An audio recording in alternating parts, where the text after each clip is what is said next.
আচ্ছা, নৌকা আর স্রোত। হুম, এই নিয়ে অনেক ধরনের প্রশ্ন আছে। হুম। এগুলা পরীক্ষায় আপনার একটা দুইটা আসে। এই চ্যাপ্টার গুলো একটু ক্রিটিক্যাল হয়। এখান থেকে যদি প্রশ্ন হয় তাহলে দেখা যাচ্ছে যে বেশিরভাগেরই ভুল হয়। তা আমরা এটা আজকে ক্লিয়ার করার চেষ্টা করব যতদূর সম্ভব। তো নৌকা স্রোত বুঝতে হলে আপনাকে আগে ছোটবেলায় ফিরে যেতে হবে। যে আপনারা যখন নদীতে সাঁতার কাটতেন তখন। তো ধরেন আমাদের এটা একটা নদীর ঢেউ এভাবে চলছে, যেটাকে আমরা স্রোত বলে বলতেছি। হ্যাঁ, স্রোত। আর এর ভিতরে একটা নৌকা আপনার চলাচল করবে, ঠিক আছে? আচ্ছা, নৌকা চলাচল করবে। তো এখন এখানে মৌলিক যে বিষয়টা সেটা হচ্ছে যে নৌকা যেদিকে যাচ্ছে এদিকে, ধরেন স্রোতও যদি এদিকে যায়, তার মানে একটা বিষয় আমরা বুঝতে পারবো যে নৌকাটা নর্মালি যত স্পিডে যাওয়ার কথা তার থেকে বেশি যাবে। এর কারণ হচ্ছে স্রোতটা তাকে টানবে। ধরেন স্রোত যদি হচ্ছে আপনার 2 কিলোমিটার বেগে যায় আর নৌকা যদি 3 কিলোমিটার বেগে যায়, হ্যাঁ, তাহলে কি হবে? তাহলে এই নৌকাটা আসলে ঘন্টায় 5 কিলোমিটার বেগে যাবে। হ্যাঁ, এর কারণ হচ্ছে যে নৌকা তো নিজের গতি আছেই, আর স্রোত তাকে হেল্প করবে, সব মিলে হচ্ছে সে কিন্তু 5 কিলোমিটার বেগে যাবে। এখন ঘটনাটা যদি ভিন্ন হয়, ঘটনাটা যদি ধরেন উল্টা দিকে হয়, মানে এই দিকে যদি হয়, ধরেন এই দিকে নৌকা যাচ্ছে আর স্রোত যাচ্ছে এই দিকে, এরকম তো হতে পারে নাকি? তখন এই যে নৌকা যে 3 কিলোমিটার যাচ্ছে, সেইটা স্রোত যে 2 কিলোমিটার যাচ্ছে, এই স্রোতটা নৌকার 3 কিলোমিটারকে 2 কিলোমিটার খেয়ে ফেলবে। তার মানে নৌকা তখন যত জোরেই চালাক, 3 কিলোমিটার বেগে ঘন্টায় চালালেও নৌকাটা যাবে আসলে 1 কিলোমিটার বেগে। কারণ কি? কারণ ওই যে 2 কিলোমিটার হচ্ছে স্রোত তাকে খেয়ে ফেলবে। বুঝতে পারছেন বিষয়টা কি? তো আমাদের এই কনসেপ্টটা যদি আপনি বুঝতে পারেন, তাহলে আমরা মোটামুটি মানে নৌকা স্রোতের ভালো একটা ধারণা পাবো। এইটাকে আপনারা সবাই বুঝতে পারছেন? মানে ফান্ডামেন্টাল ধারণা যে নৌকাটা স্রোতের সাথে যেমন সাইকেল চালানোর সময় দেখেন, সাইকেল যদি আপনার পিছন থেকে যদি বাতাস লাগে তাহলে সাইকেলটা জোরে যাবে নাকি? আর যদি সামনের দিক থেকে বাতাস আসে, সাইকেল আপনি যত জোরে চালান আপনার কিন্তু সাইকেলটা ধীরে হয়ে যাবে। কেন ধীরে হয়ে যাবে? কারণ বাতাসটা আপনার অপোজিট থেকে আসছে। বাতাসের যে গতি সেটা আপনার সাইকেলের গতিটাকে খেয়ে ফেলছে। এই জন্য আমরা হচ্ছে যেদিকে স্রোত সেদিকে যদি নৌকা যায় তাহলে দুইটা গতি যোগ করি, আর যদি এই দুইটা তখন যোগ করি, আর যদি স্রোত যেদিকে যাচ্ছে নৌকা তার বিপরীত দিকে যায়, তখন আমরা দুইটা বিয়োগ করি। বুঝতে পারছেন কথা কি? এটা হচ্ছে মৌলিক ধারণা। এখন তাহলে আমরা একটা সহজ কথা বলি যে ধরেন একটা নৌকার বেগ আমরা ধরে নিলাম x কিলোমিটার, নৌকার বেগ মানে নৌকার গতি x কিলোমিটার, আর স্রোতের গতি ধরে নিলাম হচ্ছে y কিলোমিটার। আমরা সবসময় এইভাবেই ধরবো, যেখানে ধরার প্রয়োজন হবে নৌকার গতি হচ্ছে x কিলোমিটার আর স্রোতের গতি হচ্ছে কি y কিলোমিটার। তার মানে যখন যখন নৌকাটা স্রোত যেদিকে যাচ্ছে সেই দিকে যাবে, তখন তাদের গতি যোগ হবে। হ্যাঁ, তাহলে আমরা লিখব যে স্রোত যেদিকে যাচ্ছে মানে স্রোতের স্রোতের অনুকূলে, স্রোতের অনুকূলে হচ্ছে আপনার বেগ হবে, বেগ হবে হচ্ছে এই দুইটা যোগ করতে হবে, মানে এক্স প্লাস ওয়াই এত কিলোমিটার প্রতি ঘন্টায়। বুঝতে পারছেন? মানে ধরেন এক্সটা যদি 4 কিলোমিটার হয় আর এটা যদি 2 কিলোমিটার বা 3 কিলোমিটার হয়, তাহলে এই দুইটা যোগ করে 7 কিলোমিটার হবে। তার মানে আপনি যদি দেখেন যে নৌকাটা স্রোতের দিকে যাচ্ছে একই দিকে, সেটাকে আমরা অনুকূল বলবো। সেটা হচ্ছে যখন তার গতি হবে দুইটা যোগ হবে। আর যদি আপনার প্রতিকূলে হয়, তখন প্রতিকূল হলে কি হবে? প্রতিকূল মানে বিপরীতে, তখন বেগটা আমাদের বিয়োগ করতে হবে, এক্স মাইনাস ওয়াইটা আমরা হচ্ছে বিয়োগ করে গতিবেগটা পাবো। বুঝতে পারছেন কথা কি? এটাই এতক্ষণ ধরে আমরা আলোচনা করতেছি। হ্যাঁ, আর এখানে আমরা সব সময় এক্সটাকে ধরবো হচ্ছে নৌকার গতিবেগ, ওয়াইটাকে ধরবো হচ্ছে স্রোতের গতিবেগ। আর একটা বিষয় মনে রাখা দরকার, সেটা হচ্ছে নৌকার গতিবেগটা আমরা ধরে নিব স্রোতের থেকে বেশি হবে। হুম। হ্যাঁ, এইটার কারণ কি? কারণটা হচ্ছে, ধরেন একটা নদীতে স্রোত যাচ্ছে 10 কিলোমিটার বেগে, আপনি নৌকা চালাতে চাচ্ছেন 2 কিলোমিটার বেগে, তাহলে এই স্রোতের সাথে কি আপনি টিকতে পারবেন? আচ্ছা, টিকতে পারবেন কখন? যখন আপনি এইটা হচ্ছে যাবেন হচ্ছে অনুকূলে, মানে স্রোতের সাথে সাথে যাবেন, তখন আপনি 2 কিলোমিটার, বা যদি নৌকা নাও চালান, ধরেন নৌকা চুপচাপ আপনি বসে আছেন, নৌকার উপরে কোনো বৈঠা মারতেছেন না, বৈঠা ওইভাবে তো আছে, তাও নৌকা কিন্তু মানে শেষ প্রান্তে চলে যাবে। কিন্তু আপনি যদি বলেন যে না, আমি নৌকা বিপরীত দিকে চালাবো, মানে স্রোতের বিপরীত দিকে, স্রোত যাচ্ছে 10 কিলোমিটার বেগে আর আমি যা নৌকা চালাবো 2 কিলোমিটার বেগে, তাহলে কি এই নৌকা যাবে? এই নৌকা উল্টায় যাবে, ফিজিক্সের সূত্র অনুসারে যাওয়ার কথা না। তো যাই হোক, আমরা অত জটিলতার মধ্যে যাব না, আমরা ধরে নেব হচ্ছে নৌকার বেগটা স্রোতের বেগের থেকে অবশ্যই বেশি হবে।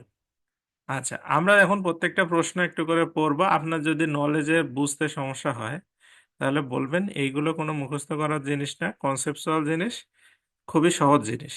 আপনি যদি মানে বুঝতে সমস্যা হলে বলবেন জিনিসটা আমি বুঝতে পারিনি।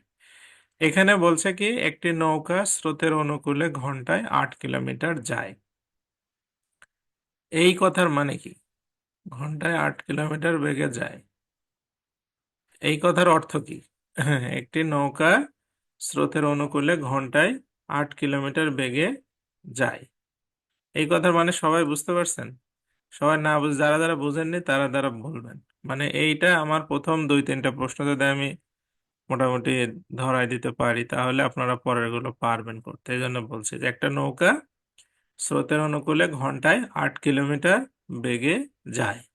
হুম। এই কথাটার অর্থ কি? আচ্ছা মারুফ, আপনি বলেন দেখি এই কথাটার অর্থ কি?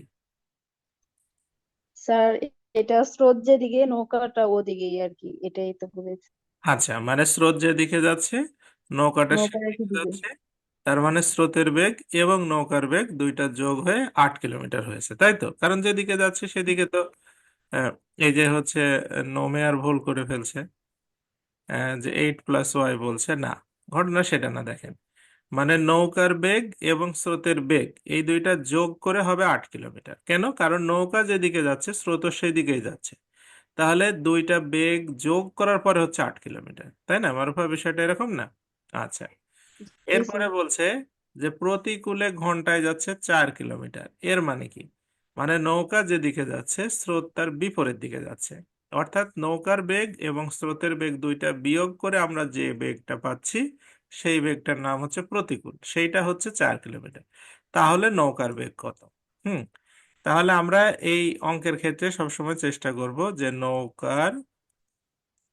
নৌকার বেগটা ধরে নিতে হচ্ছে কি এক্স। হ্যাঁ, নৌকার বেগটা x কিলোমিটার প্রতি ঘন্টা পার আওয়ার। আর স্রোতেরটা ধরে নিব হচ্ছে, স্রোতের বেগটা ধরে নেব হচ্ছে y কিলোমিটার প্রতি ঘন্টা। এখন তাহলে আমাদের এখানে প্রশ্ন মতে কি দাঁড়াচ্ছে, যে আমরা যদি নৌকা এবং স্রোত এই দুইটা যোগ করি তাহলে হবে 8 কিলোমিটার, আর যদি নৌকা এবং স্রোত আমরা বিয়োগ করি তাহলে হবে হচ্ছে 4 কিলোমিটার। এখন আমাদের জানতে চেয়েছে কি, বলছে নৌকার বেগ কত। তাহলে দুইটা সমীকরণ যদি আমি যোগ করি তাহলে এইটা আর এটা কেটে যাবে, তাহলে 2x সমান সমান হচ্ছে কত হবে, 8×4 = 12, আর তাহলে x এর মান হচ্ছে 6। তার মানে হচ্ছে নৌকার বেগ 6 কিলোমিটার প্রতি ঘন্টা। নৌকার বেগ 6 কিলোমিটার প্রতি ঘন্টা। আপনাকে যদি বলে স্রোতের বেগ কত, তাহলে স্রোতের বেগ কয় কিলোমিটার হবে, 2 কিলোমিটার প্রতি ঘন্টা, কারণ 6 আর 2 8 হয়। বুঝতে পারছেন? হ্যাঁ, মারুফা, বুঝছেন বিষয়টা কি? জি স্যার। আচ্ছা, কারো কোনো অসুবিধা থাকলে বলবেন, মানে এই প্রথম দিকে এই বিষয়টা আপনাদের কনসেপ্টুয়ালি যদি কারো কোনো অসুবিধা থাকে, যে কেউ বুঝতে পারছেন না বা মানে ধারণা কোনো অ্যাঙ্গেলে আসতেছে না, মানে আপনি ভিজুয়ালাইজেশন করতে পারছেন না বিষয়টা মাথার মধ্যে, যে এটা আসলে এই ঘটনা ঘটতেছে, হুম, তারা বলবেন।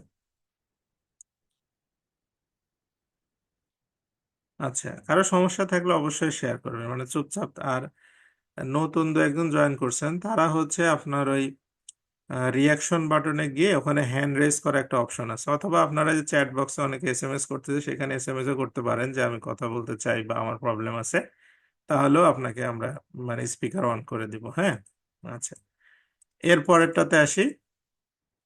এই প্রশ্নটা দেখেন, বলছে নৌকার বেগ 18 কিলোমিটার প্রতি ঘন্টা। নৌকার বেগ বোঝেন আগে কথাটা।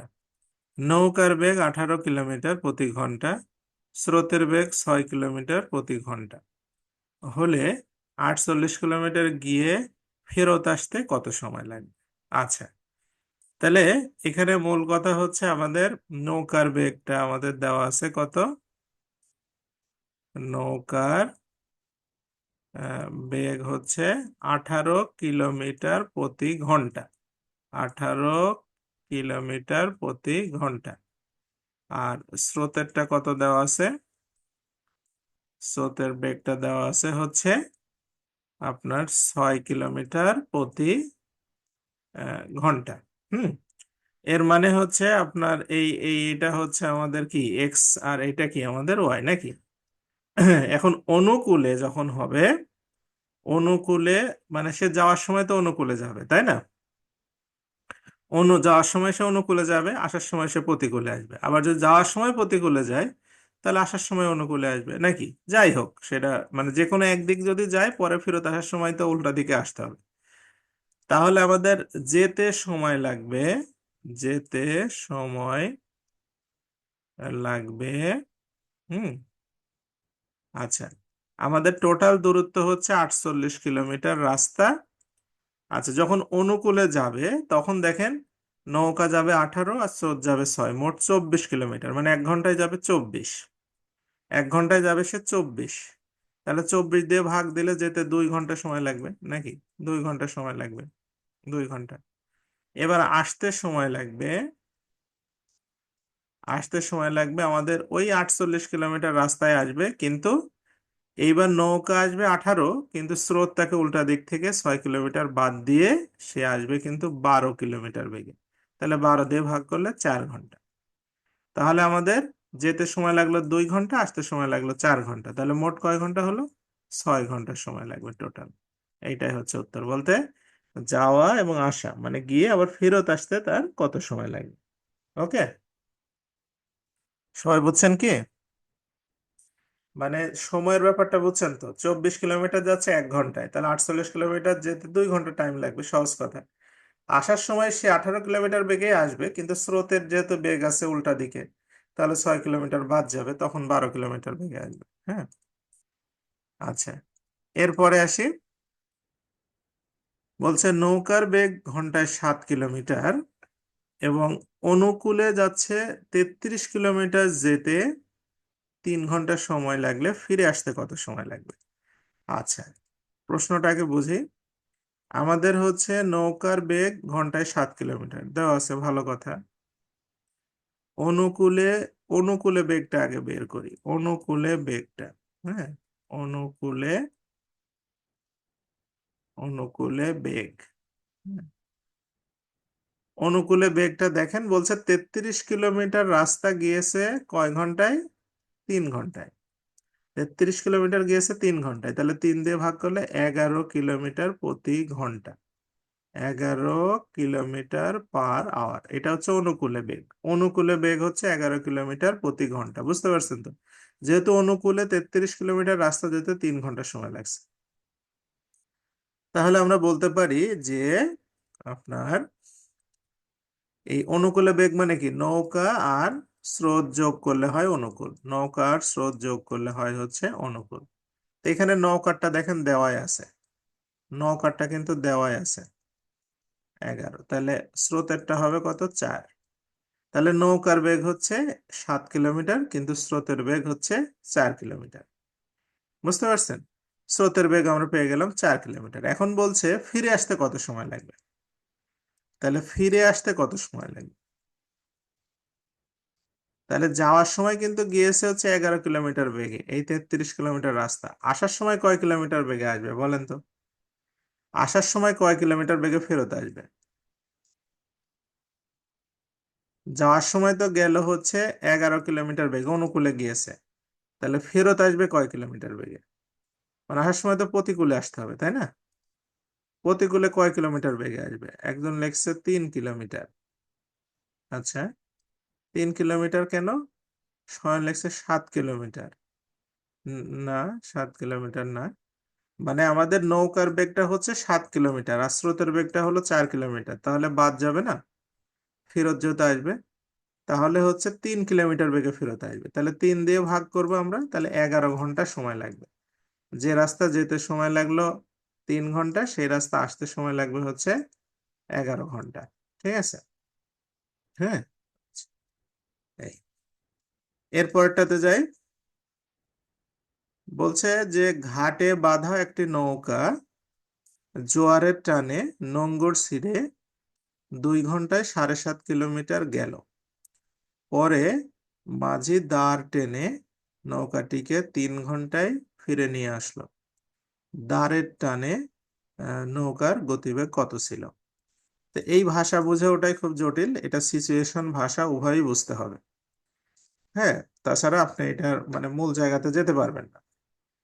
এখানে বলছে যে এই ঘাটে বাঁধা একটি নৌকা জোয়ারের টানে নোঙর ছিঁড়ে 2 ঘন্টায় 7.5 কিলোমিটার গেল। এই কথার মানে কি? কেউ স্পষ্ট করে বলতে পারবেন? মানে এই যে এখানে কথাটা লিখছে, এই বাংলা কথা, এটার অর্থ কি? কারো কি ধারণা আছে? মানে কেউ মানে বোঝাইতে পারবেন কিনা কথাটা, যে আপনি এটা বুঝছেন, এই কথা দ্বারা এটা বুঝছেন, সমাধান যাই হোক।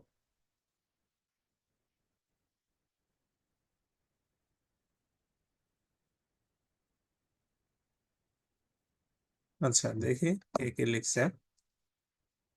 আচ্ছা, আলামিন, একটু হেল্প নিতে পারি আমরা? হুম, আলামিন কোথায় গেল?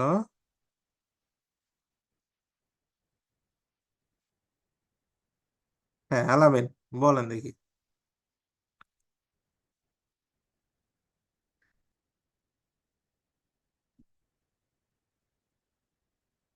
আলামিন আরেকজন কে জানি বলতে চাইছিল।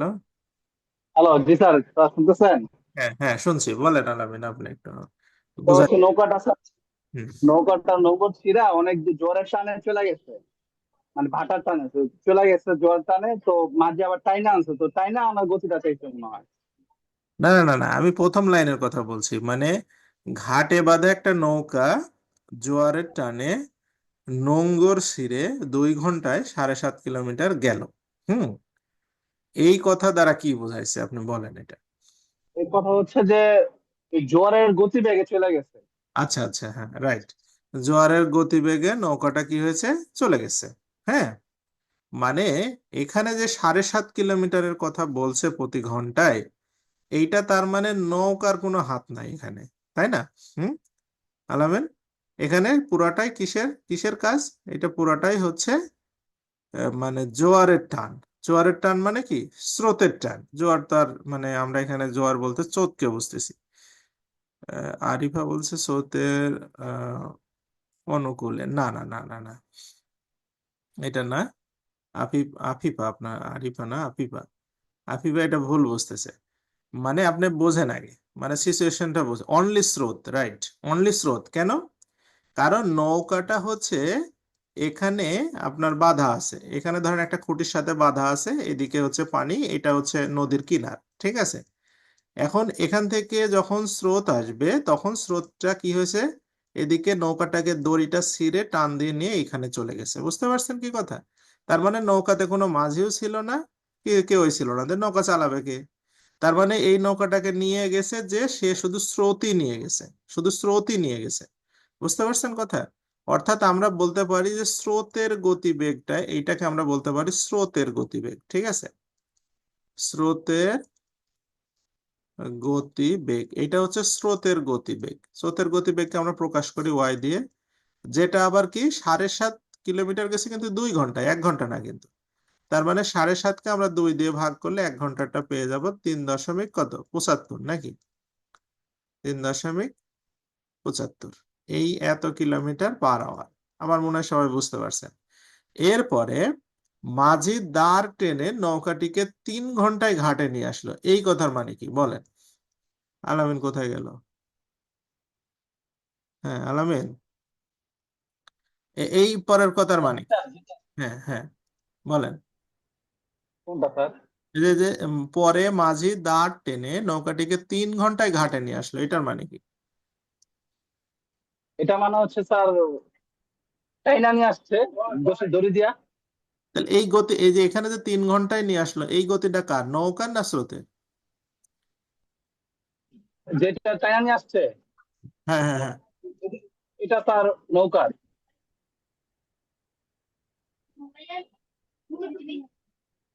Hello, hello.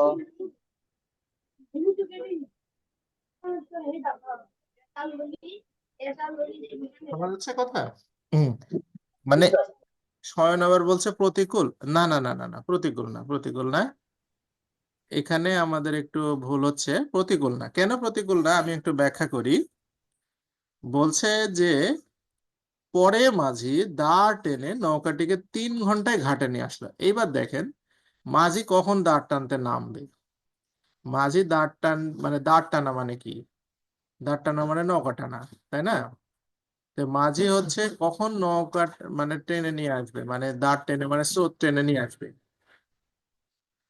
এখন অনেকেই বলেছে দাঁড় টেনে নিয়ে আসছে মানে স্রোত ভেঙেই তো আসছে, কিন্তু না।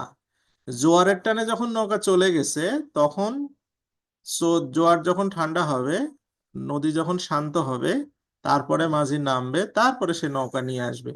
হ্যাঁ, অর্থাৎ এইটা মানে মাঝি তখন নৌকা চালায় নিয়ে আসবে। এটা হচ্ছে নৌকার বেগ। বুঝতে পারছেন বিষয়টা কি? এটা স্রোতের বেগ না, এটা হচ্ছে নৌকার বেগ। নৌকার বেগ হচ্ছে 7.5/3 কিলোমিটার সময় লাগছে। তাহলে এটা হবে 2.5 কিলোমিটার। এখন আমাদের লাস্টের লাইনে কি বলছে? তাহলে দাঁড়ের টানে নৌকার গতিবেগ কত? দাঁড়ের টানে মানে হচ্ছে কি? দাঁড়ের টানে মানে হচ্ছে অনুকূলে, মানে দাঁড় যেদিকে যাবে সেই দিকে। তাহলে অনুকূলে বেগ কত? অনুকূলে মানে হচ্ছে 3.75-এর সাথে যোগ করতে হবে, তাহলে 2.5। তাহলে হচ্ছে 6.25 কিলোমিটার। এইটা হচ্ছে আপনার অনুকূলে। বুঝতে পারছেন বিষয়টা কি? আমি যদি ভুল না করি এটাই হবে। হ্যাঁ, ভুল করার কথা না, মানে আমার যতটুকু ধারণা আমি সেটাই বুঝতেছি। হুম। আপনারা কি বুঝছেন? আচ্ছা, হোক। আর একটু চিন্তা করতে হবে, তারপরে হবে আশা করি। এরপরে হচ্ছে এটাতে আসি। বলছে স্রোতের বিপরীতে একটা নৌকা 42 মিনিটে 7 কিলোমিটার গেল। স্রোতের বিপরীতে মানে প্রতিকূল। স্রোতের বেগ 3 কিলোমিটার হলে নৌকার বেগ কত? আমরা যদি নৌকার বেগ এক্স হয় আর স্রোতের বেগ যদি ওয়াই হয়, তাহলে বিপরীত হলে বিয়োগ নাকি? এইটা সমান সমান, বলছে 7 কিলোমিটার গেল কয় মিনিটে? 42 মিনিটে। তাহলে আমরা 7কে যদি 42 দিয়ে ভাগ করে 1 মিনিটেরটা পাবো। আর যদি আমরা ঘন্টার হিসাব করি, তাহলে 60 দিয়ে গুণ করলে 60 মিনিটেরটা পাবো, তাই না? আচ্ছা, তাহলে এখানে বা নৌকার স্রোতের বেগটা দেওয়া আছে। স্রোতের বেগটা লিখলাম হচ্ছে 3। এটা দিয়ে কাটলে এটা হবে 6, 6 দিয়ে এটা কাটলে হবে 10। তাহলে এখানে লিখলাম 10। তাহলে এক্স এর মান হচ্ছে 10 আর 3 13। তার মানে নৌকার বেগ হচ্ছে 13 কিলোমিটার। ক্লিয়ার? সবাই বুঝতে পারছেন কি?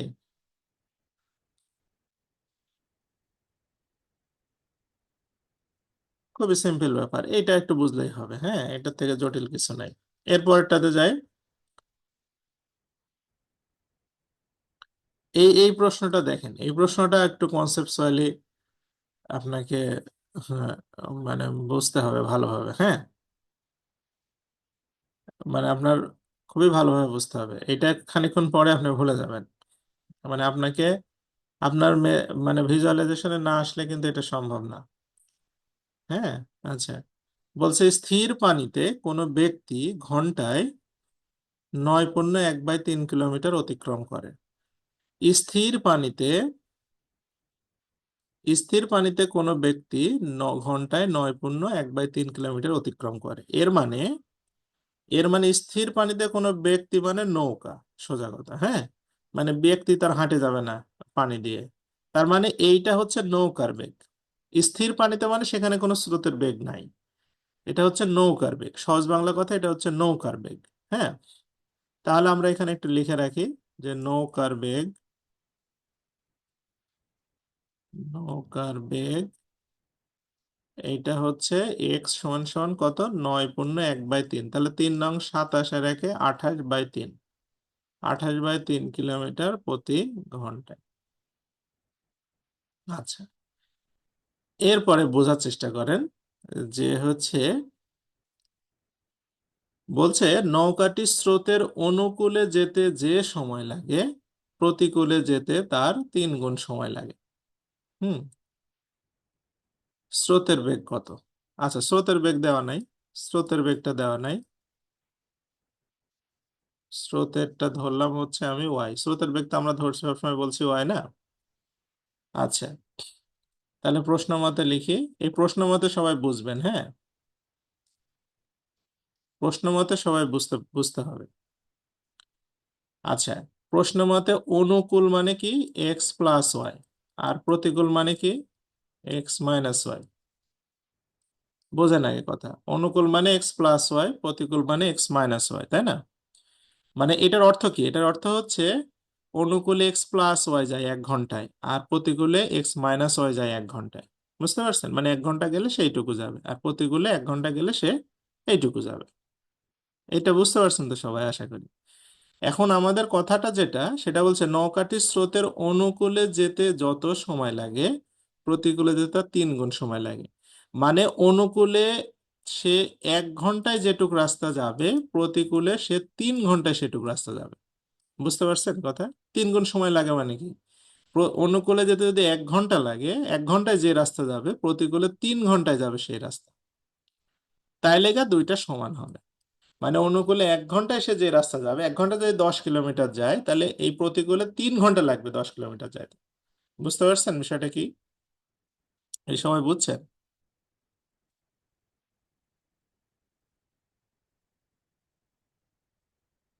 না বুঝলে জিজ্ঞেস করবেন। মানে বলছে যে অনুকূলে যেতে যত সময় লাগে প্রতিকূলে তার 3 গুণ সময় লাগে, মানে অনুকূলে 1 ঘন্টায় যেটুকু যাবে প্রতিকূলে 3 ঘন্টায় সেটুকু যাবে। আচ্ছা, তাহলে এখান থেকে আমরা সহজ কথায় বলতে পারি এক্স প্লাস ওয়াই সমান সমান 3x - 3y। আমাদের কিন্তু ইয়ার মান বের করতে হবে, স্রোতের বেগ, তার মানে ওয়াই এর মানটা বের করতে হবে। হ্যাঁ, তাহলে আমরা এখান থেকে বলতে পারি যে 2x সমান সমান হচ্ছে 4y। ঠিক আছে, বা x সমান সমান হচ্ছে 2y, তাই না? আচ্ছা, এই পাশে লিখি, x এর মান কত, 28/3, মনে আছে এই যে এখানে লেখা আছে, সমান সমান হচ্ছে 2y। তাহলে y এর মান 28, 14/3 হবে, যে উঠে গেলে 14/3। তাহলে 14কে 3 দিয়ে ভাগ করলে ভাগ করলে হবে, না করলে হবে এত কিলোমিটার/আওয়ার।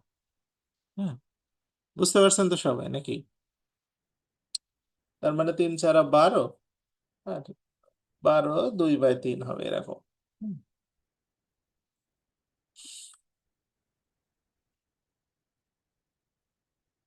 আচ্ছা। হুম, এটা বাসায় করে নেবেন, এটা আমি আর করলাম না। হ্যাঁ, এটা করি এটা। হুম, হ্যাঁ, 8 নম্বর। 8 নম্বর বলছে কি, নৌকার বেগ 5 কিলোমিটার প্রতি ঘন্টায় এবং স্রোতের বেগ 1 কিলোমিটার প্রতি ঘন্টা। নৌকাটি কোনো স্থানে গিয়ে আবার ফিরে আসতে 75 মিনিট সময় লাগলো, 75 মিনিট সময় লাগে, তাহলে ওই স্থানের দূরত্ব কত? মানে এখান থেকে রওনা দিছে, এ থেকে রওনা দিছে, বি তে গিয়ে শেষ হয়েছে, কয় মিনিট সময় লাগছে? 75 মিনিট। 75 মিনিটে সে মানে গেছে এবং ফিরে আসছে, মানে যাওয়া এবং আসা, এই যাওয়া এবং আসা। তাহলে আমাদের এখানে দেখেন এই স্থানের দূরত্ব কত, দূরত্ব তো আমার দেওয়া নাই, তা আমি দূরত্বটা ধরে নিলাম। হুম, দূরত্বটা ধরে নিই। দূরত্ব এখানে আমরা ধরে নিলাম হচ্ছে x কিলোমিটার হচ্ছে দূরত্ব, x কিলোমিটার দূরত্ব, মানে x এর মান বের হলে আমাদের অঙ্ক হয়ে যাবে। তাহলে দেখেন x কিলোমিটার রাস্তা যাওয়ার সময় সে যাবে কত, অনুকূলে যাবে, তার মানে 5 কিলোমিটার আর 1 কিলোমিটার, 6 কিলোমিটার বেগে যাবে, তাহলে এইটুকু সময় লাগবে নাকি? আর আসার সময় তার সময় লাগবে হচ্ছে 5 কিলোমিটার বেগে, আর 1 কিলোমিটার মাইনাস হয়ে 4 কিলোমিটার বেগে। তো এইটা যেতে সময় লাগলো, এটা আসতে সময় লাগলো, এই দুইটা যোগ করলে হবে 75 মিনিট। 75 ঘন্টা না কিন্তু, 75 হচ্ছে মিনিট। তাহলে 75কে আপনি কি করবেন, ঘন্টা বানায় নিতে হবে, কারণ আমরা সব ঘন্টার হিসাব। তার মানে 60 দিয়ে ভাগ করে আপনার ঘন্টা বানায় নিতে হবে। ঠিক আছে। আচ্ছা। তাহলে এখন আমরা 15 দিয়ে কাটলে এটা হচ্ছে 5, 15 দিয়ে কাটলে এটা হচ্ছে 4। হ্যাঁ, হিসাব আমরা ঘন্টায় করব। আচ্ছা, তাহলে এখানে লসাগু করব হচ্ছে আমরা কত, 12 নাকি? 12, তাহলে 6 দোকানে 12, আর হচ্ছে আপনার 3 4 12, তাহলে 2 আর 3 এ 5, তার মানে এটা হবে 5x, আর এটা হচ্ছে 5/4। ঠিক আছে। তার মানে হচ্ছে 5 5 উঠে গেল, 12কে ভাগ করলে 3 হবে। তার মানে হচ্ছে আপনার ওই স্থানের দূরত্ব 3 কিলোমিটার। মানে যাওয়া, মানে ওই যে এখান থেকে যেখানে গিয়েছিল তার দূরত্বটা হবে 3 কিলোমিটার।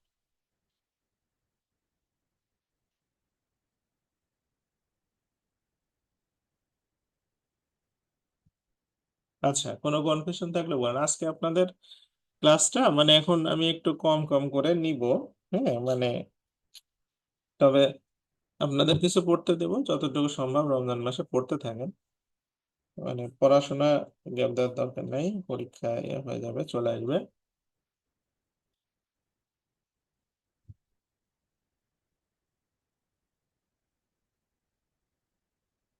আচ্ছা, নেক্সট।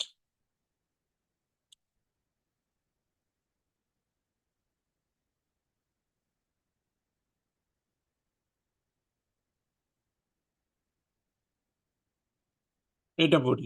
হুম। আপনারা কিন্তু রেসপন্স করবেন কোনো কনফিউশন থাকলে, এগুলো কিন্তু আমি আবারও বলতেছি, এগুলো পরে কিন্তু পারবেন না। এগুলো খুব তেরা বেকা জিনিস, পরে কিন্তু মনে হবে যে ইস, আর একটু হয়তো বা ক্লিয়ার করে নেওয়া ভালো ছিল। হুম। কারণ এগুলো অনেক ধৈর্য সহকারে শিখতে হয়, অনেক কষ্টের জিনিস এগুলো। হুম। আচ্ছা, আস্তে আস্তে আমরা জটিলের দিকে যাব, আরো সামনের দিন আরো কিছু জটিল জিনিস পাবেন। মানে এই নৌকা চৌধুরী, এগুলো কিন্তু খুব সহজ একটা জিনিস না। আমি হচ্ছে আমার ফেসবুকে একটা অঙ্ক সমাধান করে আপলোড করছিলাম আজ থেকে বছর তিনেক আগে। আহ, অঙ্কটা মানে অনেক জটিল ছিল, অনেক অ্যাঙ্গেল থেকে করলে সমস্যা হয়। তবে অনেক চিন্তা ভাবনা করে একটা কনসেপ্ট দাঁড় করায় পরে ওটা আমি সমাধান করে আপলোড করে রাখছি। তাই খুব একটা মানুষ দেখে নাই, কারণ এগুলো করার দরকার হয় না খুব একটা। তো যাই হোক, ইন্ডিয়া থেকে একটা ছেলে আমাকে নক করছে, যে স্যার আমি এটা তো অনেক চেষ্টা করছি,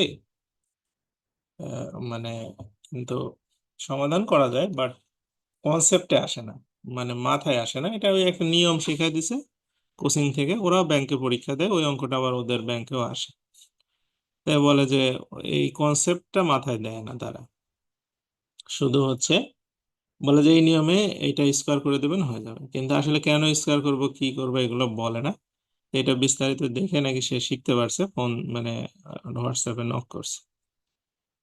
তো যাই হোক, পরে ছেলেটা থাকে দিল্লিতে, মানে ওটা ভিডিওটা ইংলিশে ছিল, বুঝতে পারছে। যাক, আমি বিষয়টা নিয়ে খুবই মানে প্লিজড যে একটা বাইরের মানুষ দেখছে এবং হচ্ছে সে বিষয়টাকে গুরুত্ব দিচ্ছে দেখলাম। হ্যাঁ। তো বিষয়টা হচ্ছে কি, ধরেন এগুলো আসলে খুব খুব একটা আগ্রহী না সেটা পেলে পড়াশোনা, মানে এরা কোনো না কোনো ভাবে শিখে যায়, বাট ওইটা শেখা না, ওইটা হচ্ছে কোনোভাবে আত্মস্থ করে ফেলে। আত্মস্থ করা মানে এই জিনিস, আর আপনি যদি কনসেপ্টে দাঁড় না হন তাহলে আপনি ভেঙে পড়বেন যে কোনো সময়। তো এটা আমি বলছি যে আবার এই প্রশ্নটা দেখেন, 36 কিলোমিটার দূরত্ব গিয়ে আবার ফিরে আসতে 10.5 ঘন্টা সময় লাগছে। আচ্ছা, ভালো কথা। তার মানে ধরেন যাওয়ার সময় যদি অনুকূলে যায়, আসার সময় প্রতিকূলে আসবে। এই যেতে যে সময় লাগবে, আসতে যে সময় লাগবে, এই উভয় সময় যোগ করলে 10.5 ঘন্টা হবে। আচ্ছা, নৌকাটি স্রোতের অনুকূলে 4 কিলোমিটার যেতে যে সময় লাগে, হ্যাঁ, আহ, প্রতিকূলে আপনার 3 কিলোমিটার যেতে সেই সময় লাগে। বুঝতে পারছেন বিষয়টা কি?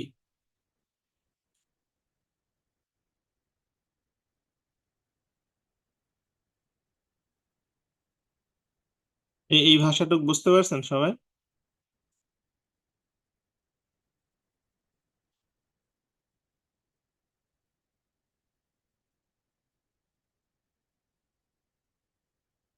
এই ভাষার মধ্যেই কিন্তু মোটামুটি আমাদের এই কার্যক্রমটা আছে। বলছে নৌকাটি স্রোতের অনুকূলে 4 কিলোমিটার যেতে যে সময় লাগে, কোন একটা তো সময় লাগে তাই না? ধরেন 4 কিলোমিটার যেতে 1 ঘন্টা লাগুক বা 2 ঘন্টা লাগুক বা 3 ঘন্টা লাগুক, হ্যাঁ, তো একটা সময় তো লাগে। আর আপনার হচ্ছে 3 কিলোমিটার যেতে সেই সময় লেগে যায়, মানে প্রতিকূলে যখন যায় তখন 3 কিলোমিটার যেতেই সেই সময়টা তার লেগে যাচ্ছে। বুঝতে পারছেন তো এবার? হ্যাঁ?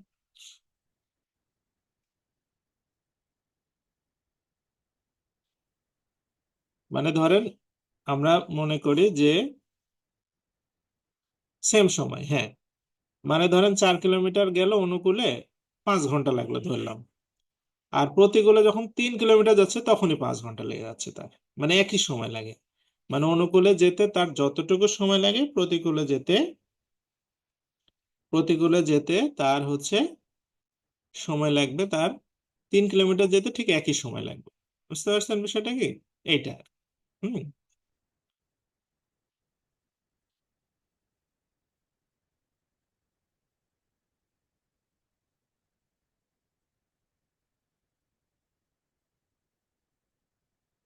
আচ্ছা, এবার কি ক্লিয়ার বিষয়টা? আচ্ছা, তো এখন আমরা এইটাই ধরে নিব যে 4 কিলোমিটার যেতে তার কত সময় লাগে। হুম। তাহলে আমরা মনে করি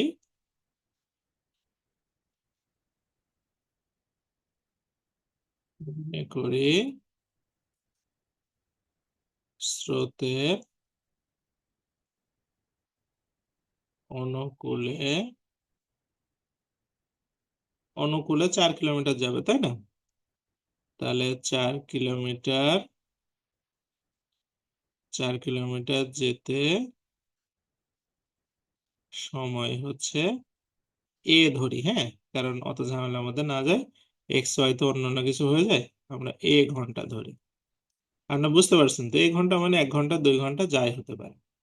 তাহলে 4 কিলোমিটার রাস্তা যেতে সময় লাগতেছে ঘন্টা, তাহলে বেগ কত হবে? অনুকূলে বেগ কত হবে? স্রোতের, হ্যাঁ, এই যে নমিনাল লিখছে, অনুকূলে বেগ হবে 4/a। কেন? কারণ রাস্তা হচ্ছে আমার 4 কিলোমিটার আর আমার সময় লাগতেছে ঘন্টা, তাহলে এত কিলোমিটার প্রতি ঘন্টা। আচ্ছা, এরপরে এসে বলছে যে প্রতিকূলে 3 কিলোমিটার যেতে সেই সময় লাগে, একই সময়, মানে ওই একই সময়, সেম সময়। তাহলে আমরা লিখতে পারি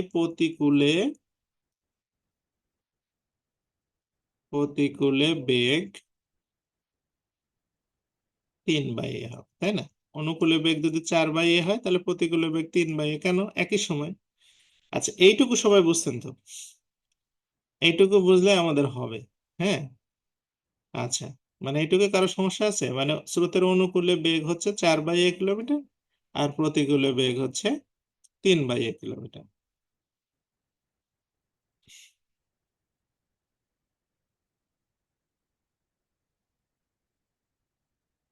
এইটুকুতে কারো সমস্যা আছে থাকলে বলেন।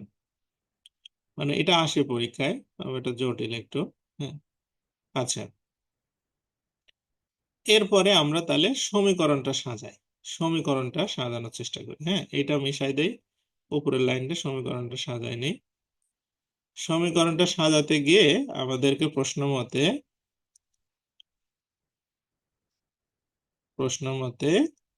দেখেন, সে 36 কিলোমিটার রাস্তা যাবে, তাহলে 36 কিলোমিটার যাবে হচ্ছে অনুকূলে তাই না? তাহলে অনুকূলের বেগ কত? এইটা বেগ। তাহলে এটা দিয়ে ভাগ করলে আমি হচ্ছে সময় পেয়ে যাব। আর আসার সময় আসবে সে প্রতিকূলে, তাহলে প্রতিকূলের বেগ কত? এইটা। তাহলে এটা দিয়ে ভাগ করলে আমি সময় পেয়ে যাব। এই দুইটা সময় যোগ করলে হবে 10.5 ঘন্টা। ওরা বলছে 10.5 ঘন্টা। 10.5কে আমরা এইভাবে লিখবো, 10.5। হ্যাঁ, সমীকরণ বুঝছেন তো? যাওয়ার সময় যাবে অনুকূলে, তাহলে অনুকূলের বেগ হচ্ছে এইটা, তাহলে বেগ দিয়ে 1 ঘন্টায় যাচ্ছে এইটুকু, তাহলে 36কে ভাগ দেন, তাহলে আপনি পেয়ে যাবেন। আর হচ্ছে আহ বাদ বাকি মানে প্রতিকূলে বেগ হচ্ছে এইটা, এটা দিয়ে ভাগ করলে আপনি প্রতিকূলেরটা পেয়ে যাবেন। এই সময়, এই দুইটা সময় যোগ করলে হবে 10.5 ঘন্টা। ওরা বলে দিয়েছে 10.5 ঘন্টা সময় লাগে। ঠিক আছে, এখন এই ইকুয়েশনটা আমরা মানে সলভ করার চেষ্টা করব। ঠিক আছে, কিভাবে সলভ করব? এখানে প্রথমে হচ্ছে এটাকে আমরা উপরে উঠাই দেবো, তাই না? এটা চলে যাবে উপরে, মানে ব্যাপারটা এরকম, 36a/4 প্লাস 36a/3, আর এটা 10 × 20 আর একে 21/2। তা এটাকে আমরা একটু কাটাকাটি করি। 4 দিয়ে এটা কাটলে কত হবে? 9। 3 দিয়ে এটা কাটলে কত হবে? 12। তাহলে 12 আর 9 21। 21 সমান সমান 21/2। তার মানে এর মানটা হচ্ছে 1/2, মানে হাফ। হ্যাঁ, এর মানটা হচ্ছে 1/2। খুব সহজে আমাদের বের হয়ে গেল। আচ্ছা, এর মানটা কি ছিল বলেন তো, মনে আছে? এর মানটা ছিল যে আমরা এইভাবে লিখছিলাম, যে হচ্ছে এইভাবে লিখছিলাম, মনে আছে কিনা আমি একটু রিপিট করাই দিই, যে অনুকূলে অনুকূলে বেগ লিখছিলাম হচ্ছে 4/a। এটা কারো খেয়াল আছে? এত কিলোমিটার প্রতি ঘন্টা, 4/a লিখছিলাম অনুকূলে বেগ। হ্যাঁ, তাহলে আমরা এখানে মানটা যদি বসাই, তাহলে 4 এর হাফটা নিচে চলে গেলে মানে 8 হবে, উপরে উঠে যাবে 2 আবার। তার মানে অনুকূলে বেগ হচ্ছে 8 কিলোমিটার। অনুকূলে বেগ হচ্ছে 8 কিলোমিটার। অনুকূল মানে আমাদের এক্স প্লাস ওয়াই, মানে হচ্ছে অনুকূল, মানে নৌকা স্রোত যোগ করলে 8 কিলোমিটার। হুম। আচ্ছা, আরেকটা লিখছিলাম প্রতিকূলে, মনে আছে? প্রতিকূলেরটা কি?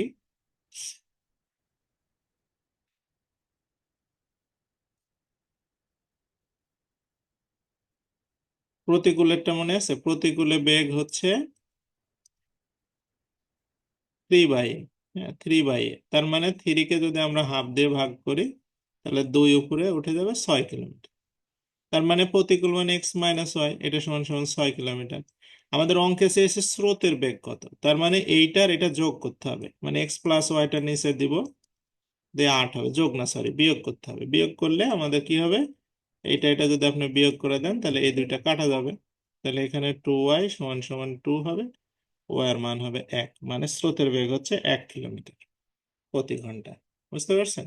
মানে অনুকূলে যে বেগটা পেলাম আর প্রতিকূলে যে বেগটা পেলাম, এই দুইটা আমরা যোগ করে বিয়োগ করে দেবো। বিয়োগ করে দিলে নৌকাটা কাটা যাবে, স্রোতটা থেকে যাবে।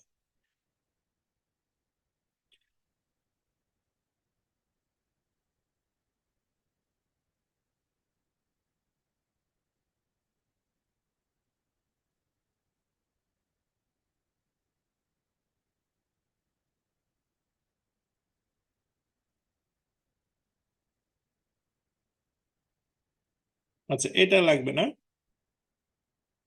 আপনার, এইটাতে আসি। ওইটা করতে পারবেন চেষ্টা করলে, দেখেন এইটা খুবই ইম্পর্টেন্ট, এটা প্রচুর পরীক্ষায় আসে। এটা আপনারা একটু পড়েন তো, রিডিং পড়ে আমাকে কেউ একজন বলেন তো, আলামিন অথবা যারা বুঝেন আর কি, যে বুঝেন সে বলবেন, এটা পড়েন একটু, রিডিং পড়েন। রিডিং পড়ে মানে আপনি যেটা বোঝেন সেটাই বলবেন, হ্যাঁ, মানে চুপচাপ থাকার দরকার নাই।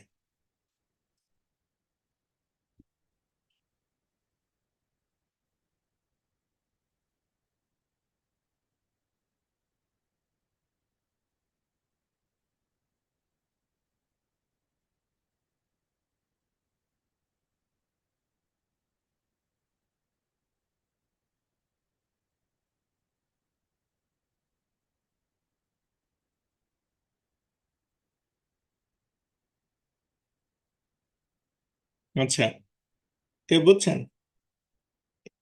আচ্ছা, আলামিনের একটু হেল্প নেই আমরা।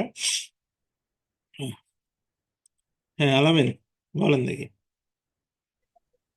তা এটা এখানে বুঝাইতে হচ্ছে একটি নৌকা স্থির পানিতে ঘন্টা 6 কিলোমিটার যায়, এখানে প্রতিকূল না অনুকূল না, পানিটা স্থির আছে 6 কিলোমিটার যাবে সে। এটা মানে এটা নৌকার অরিজিনাল একুরেট গতিটা নৌকার।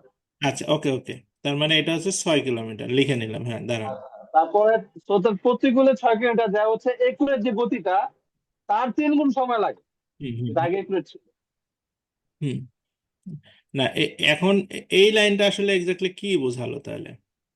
যে এটা বুঝে যে স্রোতের প্রতিকূলে যাইতে আগে যে স্থির পানিতে যে 6 কিলোমিটার ছিল যে একুরেট গতিটা তার থেকে 3 গুণ বেশি সময় নিবে। আগে যদি যে রাস্তাটা যেত 1 ঘন্টা, এখন 3 ঘন্টা লাগবে। মানে প্রতিকূলে মানে যেত মানে কি, অনুকূলে যেত সেটা বলছেন না এমনি? না না না, স্থির পানিতে যতটুকু যাইতো। আচ্ছা আচ্ছা, মানে স্থির পানিতে সে 6 কিলোমিটার বেগে যেতে পারতো, হ্যাঁ। হ্যাঁ হ্যাঁ হ্যাঁ, এখন এখন আপনি, ওই 6 কিলোমিটারে 3 গুণ সময় লাগবে বেশি। আচ্ছা 6 কিলোমিটার যেতে 3 গুণ সময় লাগে, মানে তাহলে গতি কয় কয় কিলোমিটার বেগে হবে? তোদের গো- 6 কিলোমিটার যেত না, তাহলে 3 গুণ বেশি সময় লাগবে স্যার। হ্যাঁ, তাহলে তাহলে গতি কয় কিলোমিটার বেগে হবে? মানে আপনার প্রতিকূলে গতি ঘন্টায় যদি 6 কিলোমিটার যায়, তা এখন ঘন্টায় 2 3 মিনিট সময় লাগবে, তার মানে ঘন্টায় 2 ঘন্টা লাগবে নাকি না? 2 কিলোমিটার, ঘন্টায় 2 কিলোমিটার, তাই তো? হ্যাঁ হ্যাঁ হ্যাঁ হ্যাঁ। আচ্ছা, হ্যাঁ হ্যাঁ, তাহলে দেখি আমরা আলামিনের কথা মতো আমরা প্রসিড করি। এখন আমরা এখানে আমরা আরেকটু আলামিনের কথাটা আমি এক্সপ্যান্ড করি, দেখেন। বলছে যে একটা নৌকা স্থির পানিতে ঘন্টায় 6 কিলোমিটার যায়, মানে 1 ঘন্টা যাবে, 6 কিলোমিটার রাস্তা শেষ। তার মানে 6 কিলোমিটার যেতে 1 ঘন্টা লাগে, মানে কথাটা যদি ঘোরাই বলি, 6 কিলোমিটার যেতে 1 ঘন্টা সময় লাগে। কিন্তু স্রোতের প্রতিকূলে 6 কিলোমিটার যেতে 3 ঘন্টা সময় লাগবে, কারণ কি 3 গুণ। তার মানে আমরা কথাটাকে এইভাবে লিখতে পারি যে স্রোতের প্রতিকূলে, স্রোতের প্রতিকূলে আপনার হচ্ছে 6 কিলোমিটার যেতে সময় লাগবে কয় ঘন্টা? 3 ঘন্টা, 3 ঘন্টা, 3 ঘন্টা, ঠিক আছে। তার মানে আমরা বলতে পারি প্রতিকূলে, প্রতিকূলে বেগ, প্রতিকূলে বেগকে আমরা সংজ্ঞায়িত করছি কি দ্বারা? এক্স মাইনাস ওয়াই দ্বারা। এইটা সমান সমান 6 কিলোমিটার যেতে 3 ঘন্টা লাগছে, তাহলে 6কে আপনার 3 দিয়ে ভাগ করলে ঘন্টায় 2 কিলোমিটার, ঘন্টায় হচ্ছে 2 কিলোমিটার প্রতি ঘন্টা। হুম, বুঝছেন তো বিষয়টা? ঘন্টায় হচ্ছে 2 কিলোমিটার হচ্ছে প্রতি ঘন্টা, প্রতিকূলে বেগ। আচ্ছা, তাহলে এখান থেকে এক্স এর মানটা আছে 6, এটা হচ্ছে 2, তাহলে ওয়াই এর মানটা হচ্ছে 4। তার মানে এটা কিসের বেগ বের হলো? স্রোতের বেগ, স্রোতের বেগ। তাহলে স্রোতের বেগ হচ্ছে 4 কিলোমিটার, আর আপনার নৌকার বেগ হচ্ছে 6 কিলোমিটার। সহজ কথা। এখন বলছে অনুকূলে 50 কিলোমিটার যেতে কত সময় লাগবে। হুম, তাহলে আপনার অনুকূলে 50 কিলোমিটার যাবে, তাহলে অনুকূলে সময় লাগবে কত? আপনার হচ্ছে আমাদের 50 কিলোমিটার রাস্তা। দেখেন অনুকূলে যাওয়ার সময় দুইটা যোগ হবে, মানে নৌকা 6 আর স্রোত 4, মোট হচ্ছে 10 কিলোমিটার বেড়ে যাবে। তাহলে 10 দিয়ে ভাগ করলে 5×10=50, মানে 5 ঘন্টা সময় লাগবে। ওকে, মানে অনুকূলের ক্ষেত্রে 5 ঘন্টা সময় লাগবে যেতে। খুবই ইম্পর্টেন্ট প্রশ্ন, এটা অনেক পরীক্ষায় আসে, এটা একটু ভালো করে করবেন। হ্যাঁ,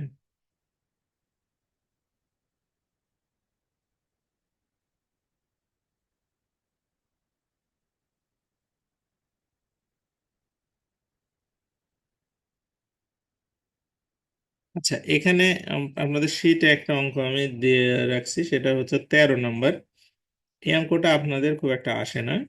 এটা আপনার যদি মানে ইয়ার পরীক্ষা পরীক্ষা দেন, মানে কি বলে, ওই যে ডিফেন্স মিনিস্ট্রিতে, তখন দু একটা অনেক সময় দেয়, দরকার নাই ওটা, বাদ দিয়ে যদি কেউ করতে চান আগ্রহ করে করতে পারেন, সবার জন্য করার দরকার নেই, হ্যাঁ। ওই টাইপের গুলো খুব একটা উম, আসে না, হ্যাঁ। হ্যাঁ, বুঝতে পারছেন কি বিষয়টা? তো যাই হোক, আপনাদের আমি কয়েকটা কাজ দেই আজকে। মানে আমি এই 18 পর্যন্ত একই অঙ্ক আছে, 18 পর্যন্ত এই অঙ্কগুলো আজকে করে ফেলবেন। আমি 19 নম্বর অঙ্কে যাব। এর মাঝখানে কোনোটাতেই আটকানোর কথা না। নৌকার বেগ স্রোতের বেগ, নৌকার বেগ স্রোতের বেগ, নৌকার বেগ স্রোতের বেগ, এইভাবে আছে। হ্যাঁ, মানে সেম জিনিস।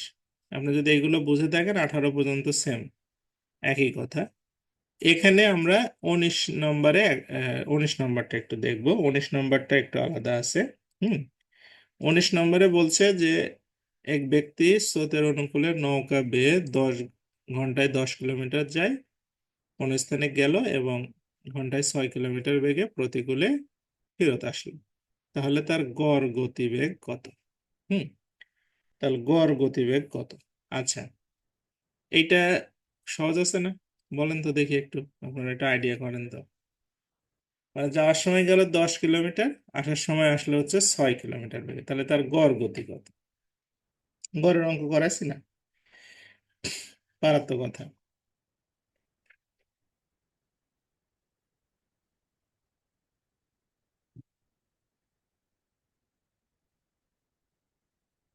নজরুল বলছে কত?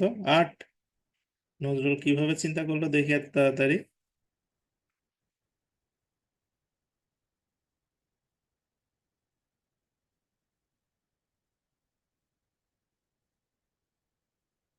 হ্যাঁ নজরুল, কি কি উপায়ে 8 হলো?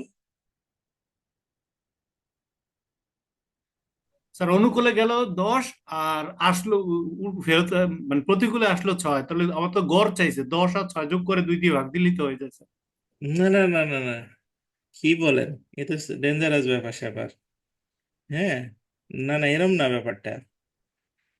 আসলে এটার মধ্যে একটু আছে এখানে। মানে আপনাকে গড় গতিবেগ বের করতে হবে। হুম এর মানে আপনি দুইটা গতিবেগ যোগ করে 2 দিয়ে ভাগ করা না। এখানে গড় গতিবেগ মানে কি, সেটা আগে আপনাকে বুঝতে হবে। গড় গতিবেগ হচ্ছে, আপনাকে আগে বুঝতে হবে যে গড় গতিবেগ দ্বারা আমরা বোঝাচ্ছি কি। গড় গতিবেগের অর্থটা হচ্ছে মোট দূরত্ব,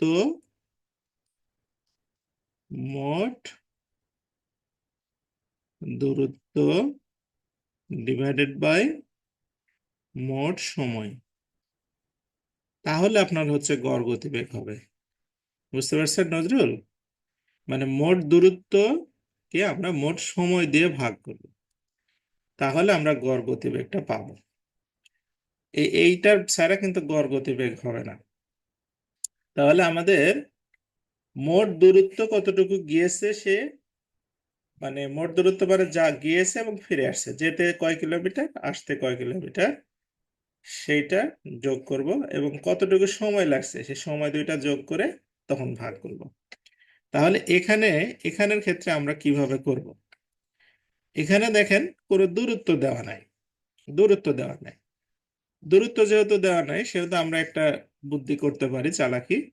সেটা হচ্ছে যাওয়ার সময় যেহেতু যাবে 10 কিলোমিটার, আসার সময় যেহেতু আসবে 6 কিলোমিটার, এই 10 আর 6 লসাগু কত হয়? 10 আর 6 লসাগু করি আমরা হচ্ছে 30। হ্যাঁ, লসাগু হচ্ছে 30 নাকি? 30। তাহলে আমরা মনে করি 30 কিলোমিটার দূরত্ব। বুঝতে পারছেন কথা? মনে করি হচ্ছে দূরত্ব, হচ্ছে 30 কিলোমিটার। তাহলে যেতে সময় লাগবে কত? যেতে সময় লাগবে হচ্ছে, যাওয়ার সময় যাবে কিন্তু অনুকূলে, তার মানে এখানে বলে দেওয়া আছে অনুকূলেই 10 কিলোমিটার বলে দেওয়া আছে, বুঝতে পারছেন? তার মানে যোগ টোগ করার দরকার নাই, অনুকূলেই 10 কিলোমিটার। তার মানে 30 কিলোমিটার রাস্তা যাবে 10 কিলোমিটার বেগে, 3 ঘন্টা সময় লাগবে, মাত্র 3 ঘন্টা। হুম আর আসতে সময় লাগবে কত? এই 30 কিলোমিটার রাস্তা আসবে হচ্ছে 6 কিলোমিটার বেগে, তাহলে আসতে সময় লাগবে হচ্ছে 5 ঘন্টা। তাহলে এইবার আসেন আমাদের গড়ের কথায় আসি। আমাদের মোট হচ্ছে গেল 30,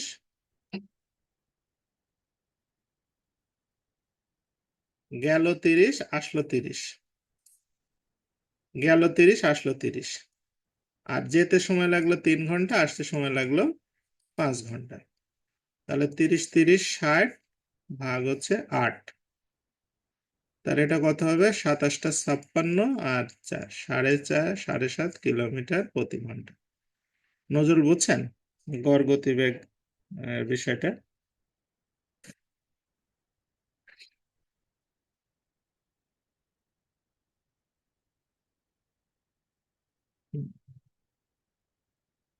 তাহলে আমাদের এই 8 কিন্তু না, 7.5। হ্যাঁ, মানে একটা ডাহা ভুল হয়ে যাবে কিন্তু পরীক্ষায় যায়। হুম, চোখের পলকে। আচ্ছা, আপনি 90% ছাত্রছাত্রী জিজ্ঞেস করেন যে গড় কত হবে, আর বলে দেবে 2টা যোগ করে 2 দিয়ে ভাগ করে দেবো, কিন্তু না, ব্যাপারটা তো এত সহজ না।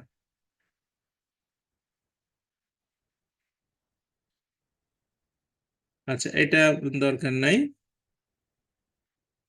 এই এখানে এখানেও দেখেন গড় গতিবেগ আছে, 2 ঘন্টায় 5 মাইল যায় আর 4 ঘন্টায় ফিরে আসে। এখানে খুব সহজ ভাবে বের করা যাচ্ছে, কারণ হচ্ছে গড় গতিবেগ মানে এখানে দেখেন সহজে করা যাচ্ছে। কেন? কারণ হচ্ছে 2 ঘন্টায় গেল, তাহলে 2 ঘন্টা, আর আসার সময় লাগলো 4 ঘন্টা, বলে দিছে 4 দিয়ে 6 ঘন্টা। হ্যাঁ, 5 মাইল যাবে আর 5 মাইল আসবে, তাহলে 10 মাইল। তাহলে 10/6, তার মানে হচ্ছে 5/3। এটা গড় গতিবেগ। বুঝতে পারছেন বিষয়টা কি? 2 ঘন্টায় 5 মাইল গেল, 4 ঘন্টায় ফিরে আসলো, তার মানে হচ্ছে যেতে আসতে সময় লাগলো 6 ঘন্টা, যাওয়া আসা মিলে 10 মিনিট। আচ্ছা, তাহলে এটা করব না? হ্যাঁ,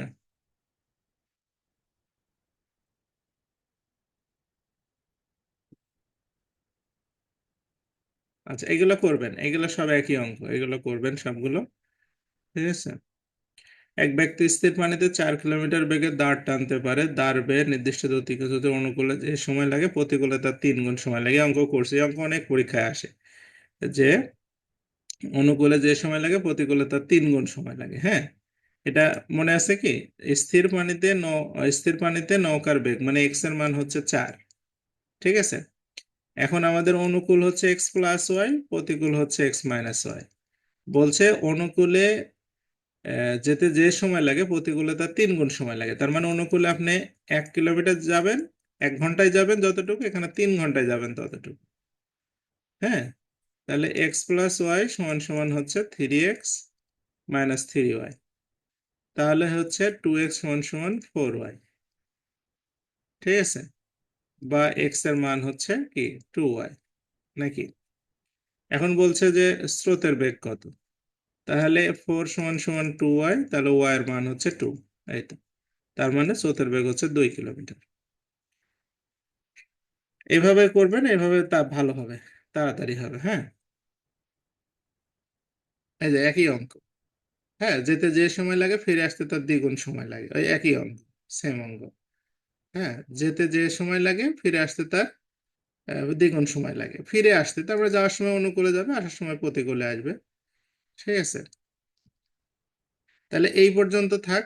হ্যাঁ, এই 29 নম্বরটা করে দিয়ে আপনারা 30 পর্যন্ত করে রাখেন, আর 10টা আছে আমি আগামী ক্লাসে করাবো। হ্যাঁ, একদিনে এতগুলো করানো যাবে না এখন। এক ব্যক্তি স্রোতের অনুকূলে দাঁড় বেয়ে 5/2 ঘন্টায় কোনো স্থানে পৌঁছালো, স্রোতের প্রতিকূলে 15/4 ঘন্টায় ফিরে আসলো। তাহলে দাঁড়ের বেগ স্রোতের বেগের কত গুণ? দাঁড়ের বেগ মানে এখানে তাহলে নৌকা বোঝাচ্ছে, বুঝতে পারছেন? নৌকা বোঝাচ্ছে, দাঁড়ের বেগ স্রোতের বেগের কত গুণ, তার মানে স্রোতের বেগ তো আলাদাই, দাঁড় মানে নৌকা বোঝাচ্ছে। আচ্ছা, তাহলে আমরা যদি অনুকূলে যাই, অনুকূলে বেগ হচ্ছে x+y, নাকি? হুম, আর প্রতিকূলে বেগ হচ্ছে x-y। তো দেখেন, যখন সে অনুকূলে গেল তখন তার যেতে সময় লাগলো 2.5 ঘন্টা, আর যখন সে প্রতিকূলে গেল তখন তার যেতে সময় লাগলো এই ঘন্টা। মানে এই যাওয়া এইটুকু গেল রাস্তা, এটুকু ফিরে আসলো রাস্তা, দুইটুকু সমান সমান। তাহলে এটা যদি আমরা ক্যালকুলেশন করি, তাহলে এখানে হবে হচ্ছে x+y, আর এটা হচ্ছে 3x - 3y, আর নিচে হচ্ছে 2। হ্যাঁ, তাহলে হচ্ছে এখানে 2x + 2y সমান সমান 3x - 3y। তার মানে আমরা সহজে বলতে পারি যে 5y সমান সমান হচ্ছে x। তার বলছে দেখেন, দাঁড়ের বেগ, দাঁড়ের মানে নৌকার বেগ স্রোতের বেগের কত গুণ? 5 গুণ। এই যে এখানে 5 গুণ হচ্ছে না, এক্সট্রা ওয়াই এর 5 গুণ। এই যে, তার মানে হচ্ছে 5 গুণ। তো এই পর্যন্ত থাক। হ্যাঁ, 29 পর্যন্ত, আপনারা 30 পর্যন্ত করবেন, আর 10টা অঙ্ক আছে মনে হয়। আমি আগামী ক্লাসে আশা করা যায় করে দেব, ঠিক আছে, যদি কোনো ইয়ে না হয়। আজকে মানে আপনাদের আর ছোট দুইটা জিনিস একটু পড়তে দিব, বা ইয়ে করে আমরা 10 মিনিট বা 15 মিনিট সময়ের মধ্যে শেষ করে দিতে পারবো।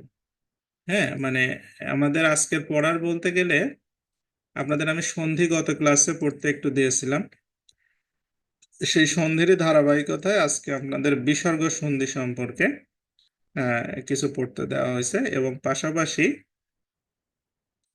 বিসর্গ সন্ধি আপনার হচ্ছে বিসর্গ সন্ধিটা পরীক্ষায় বেশি আসে, বিসর্গ সন্ধি থেকে অবশ্যই পরীক্ষায় প্রশ্ন হবে। তো এখানে আপনার হচ্ছে একটা জিনিস দেখেন যে এই এই যে মনোরম, অধোগতি, মনোগামী, মনোনয়ন, অধোমুখ, এগুলো দেখবেন সবগুলো বিসর্গযুক্ত আছে। পরীক্ষার হলে গিয়ে আমাদের এটা নিয়ে কনফিউশন হয়ে যায় যে কোনটাতে বিসর্গ হবে বা কোনটাতে হচ্ছে বিসর্গ হবে না। হুম। তো এইগুলো আসলে মানে নিয়ম ওভাবে পড়ার দরকার নাই, নিয়ম না পড়ে এগুলো সরাসরি পড়বেন। হ্যাঁ, জাস্ট শুধু মানে পড়ে যাবেন, কয়েকবার পড়লেই হয়ে যাবে, এটা তেমন কোনো জটিল কোনো বিষয় না। এখানে আপনার হচ্ছে এই যে কিছু প্রশ্ন দেওয়া আছে দেখেন, বিগত পরীক্ষায় আসা প্রায় আপনার 400-500 প্রশ্ন তো আছেই, মানে সব মিলে আপনার এইগুলো একটু মানে লাস্ট ডিসেম্বর পর্যন্ত আমি আপডেট করেছিলাম, জানুয়ারি থেকে ওইগুলো কাজ করতেছি, করে দেবো একই জিনিস, মানে আপডেট করি আর না করি আপনার এর বাইরে আসে না, মানে এইগুলোই আসতেছে। তো এই যে এখানে যে প্রশ্নগুলো দেওয়া আছে, মানে আপনার পড়া শেষ হলে এইগুলো আপনি একটু দেখবেন যে এর মধ্যে কমন আনকমন আছে কিনা। হ্যাঁ, বা এগুলো যদি ভালো করে পড়েন তাও হয়ে যাবে, মানে একই কথা, মানে এগুলো একই জিনিস। তো সন্ধির ব্যাপারে আমি যেটা আগের দিনও বলছি, সেটা হচ্ছে যে সন্ধির ব্যাপারে বানান খুবই ইম্পর্টেন্ট। মানে সন্ধিতে আপনি যদি বানানের কোনো একটা ভুল করে ফেলেন তাহলে ওই সন্ধি কেটে দিবে। হুম। তারপরে বিসর্গ যে বসানো, বিসর্গটা এটা মোটামুটি ইম্পর্টেন্ট। আর একটা জিনিস হচ্ছে যে আপনার মানে সন্ধির ক্ষেত্রে আপনি যখন সন্ধিটা করবেন তখন আপনার হচ্ছে উম, মানে এই দুইটা ইয়েতে যাতে মিনিং এর মিল থাকে, ঠিক আছে। হ্যাঁ, মিনিং এর যাতে মিল থাকে। তাছাড়া হচ্ছে যেমন এখানে একটা সন্ধি আমি জাস্ট উদাহরণ দিই, পুনরধিকার, এটা হচ্ছে পুনঃ বিসর্গ অধিকার, মানে পুনঃ মানে কি পুনরায়, পুনরায় যার অধিকার পাওয়া, ঠিক আছে। এখন আপনি যদি সরাসরি এটা এইভাবে লেখেন যে পুনর্যোগ অধিকার, পুনরধিকার না, কারণ এখানে রটা বিসর্গ হয়েছে, রজাত বিসর্গ। হুম। ঠিক আছে, এরকম ব্যাপারটা হচ্ছে যেমন পরমাণু, তাই না? পরমাণু হচ্ছে পরম যোগ অণু, পরম মানে সবচেয়ে বেশি, আর অণু মানে ছোট, মানে ছোট থেকেও ছোট আর কি, ঠিক আছে, পরম আণু। হ্যাঁ, তাহলে এখন দেখেন আপনি যদি বলেন যে পরা, পরা, পর আর মানু, এই দুইটা আমি লিখবো সন্ধি বিচ্ছেদে, পর আর মানু, কিন্তু না, পর আর মানু কোনো সন্ধি বিচ্ছেদ হবে না, ঠিক আছে, পরম অণু মানে যেটা সবচেয়ে ছোট অণু। হুম। তাই আর একটা জিনিস কাজ করবেন পড়ার সময়, অবশ্যই জিনিসটার মানে বোঝার চেষ্টা করবেন যে এটার অর্থ কি, এর অর্থটা কি, এটা যদি আপনি বুঝতে পারেন তাহলে আপনার সন্ধি বিচ্ছেদটা আপনার জন্য সহজ হবে।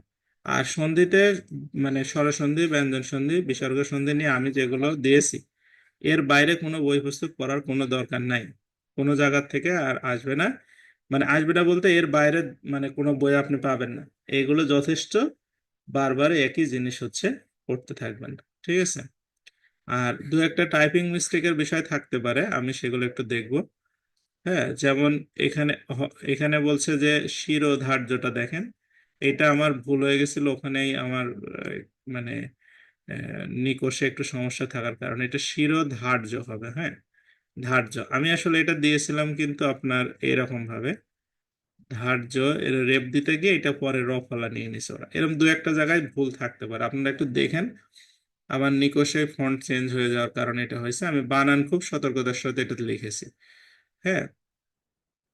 কিন্তু তারপরে এরকম দু একটা ভুল যদি থাকে আপনাকে, আমি যেমন একটা ধরতে পারছি, আপনারা এরকম দু একটা থাকলে আপনারা এটা বলবেন, আমি যা কারেকশনটা করে নিতে পারি। হ্যাঁ, নোমেয়ার বলেন।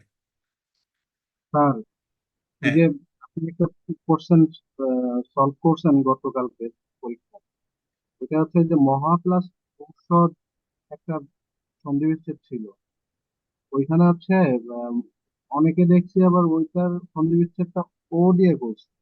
এখন আসলে ও হবে নাকি ও হবে এটা শর্টটা? মহা মানে মহা ঔষধের কথা বলছেন ওইটা? জি স্যার, এক মানে মহা প্লাস ঔষধি একটা সন্ধি বিচ্ছেদ আছে, আবার আর একটা আছে মহা প্লাস ঔষধ। না, যেটা ঔষধ সেটা ও দিয়ে হবে। হ্যাঁ। ঔষধের ক্ষেত্রে কি ও হবে নাকি আর ঔষধি মানে যখন ব্যাপারটা তখন এরকম, দেখছি আমি স্যার বলি, ঔষধি লাগে। আমার জানা মতে হচ্ছে মহা ঔষধ, হ্যাঁ, এটা এটা হবে মহা যোগ ঔষধ, হ্যাঁ, ঠিক আছে, ঔষধ, মহাযোগ ঔষধ, আকার আর ওকার মিলে ঔকার হয়, এরকম একটা আছে।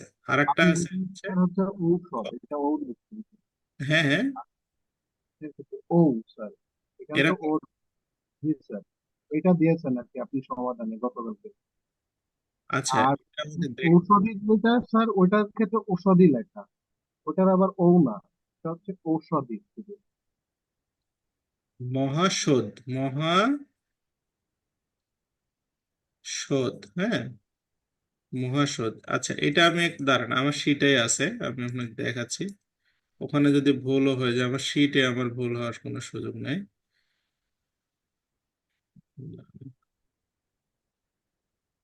আচ্ছা, আমি আপনাকে একটু ইয়ে করে দেখাই, সার্চ করে দেখাই, আমার জন্য সুবিধা হবে, খুঁজে বের করা খুব টাফ ব্যাপার। হুম।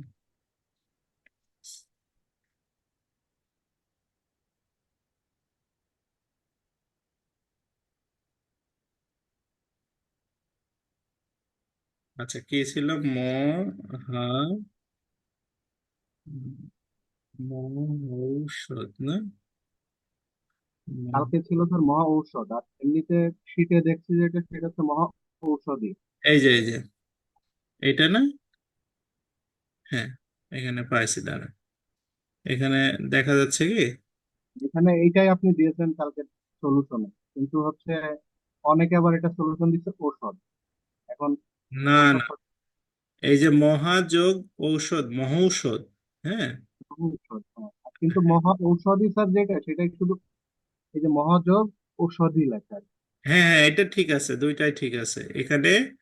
মহাযোগ ঔষধিটা হবে মহা ঔষধি, জি স্যার, মানে এটা হচ্ছে একটু বলি, মানে এখানে দেখেন আমাদের নিয়মটা কি, যে আকার আর ঐকার মিলে একটা হবে হচ্ছে ঔকার, হ্যাঁ, আর একটা হচ্ছে আহ, আপনার আকার আর ওকার মিলে একটা হবে হচ্ছে ঔকার, ঠিক আছে, দুইটা আছে, ঠিক আছে।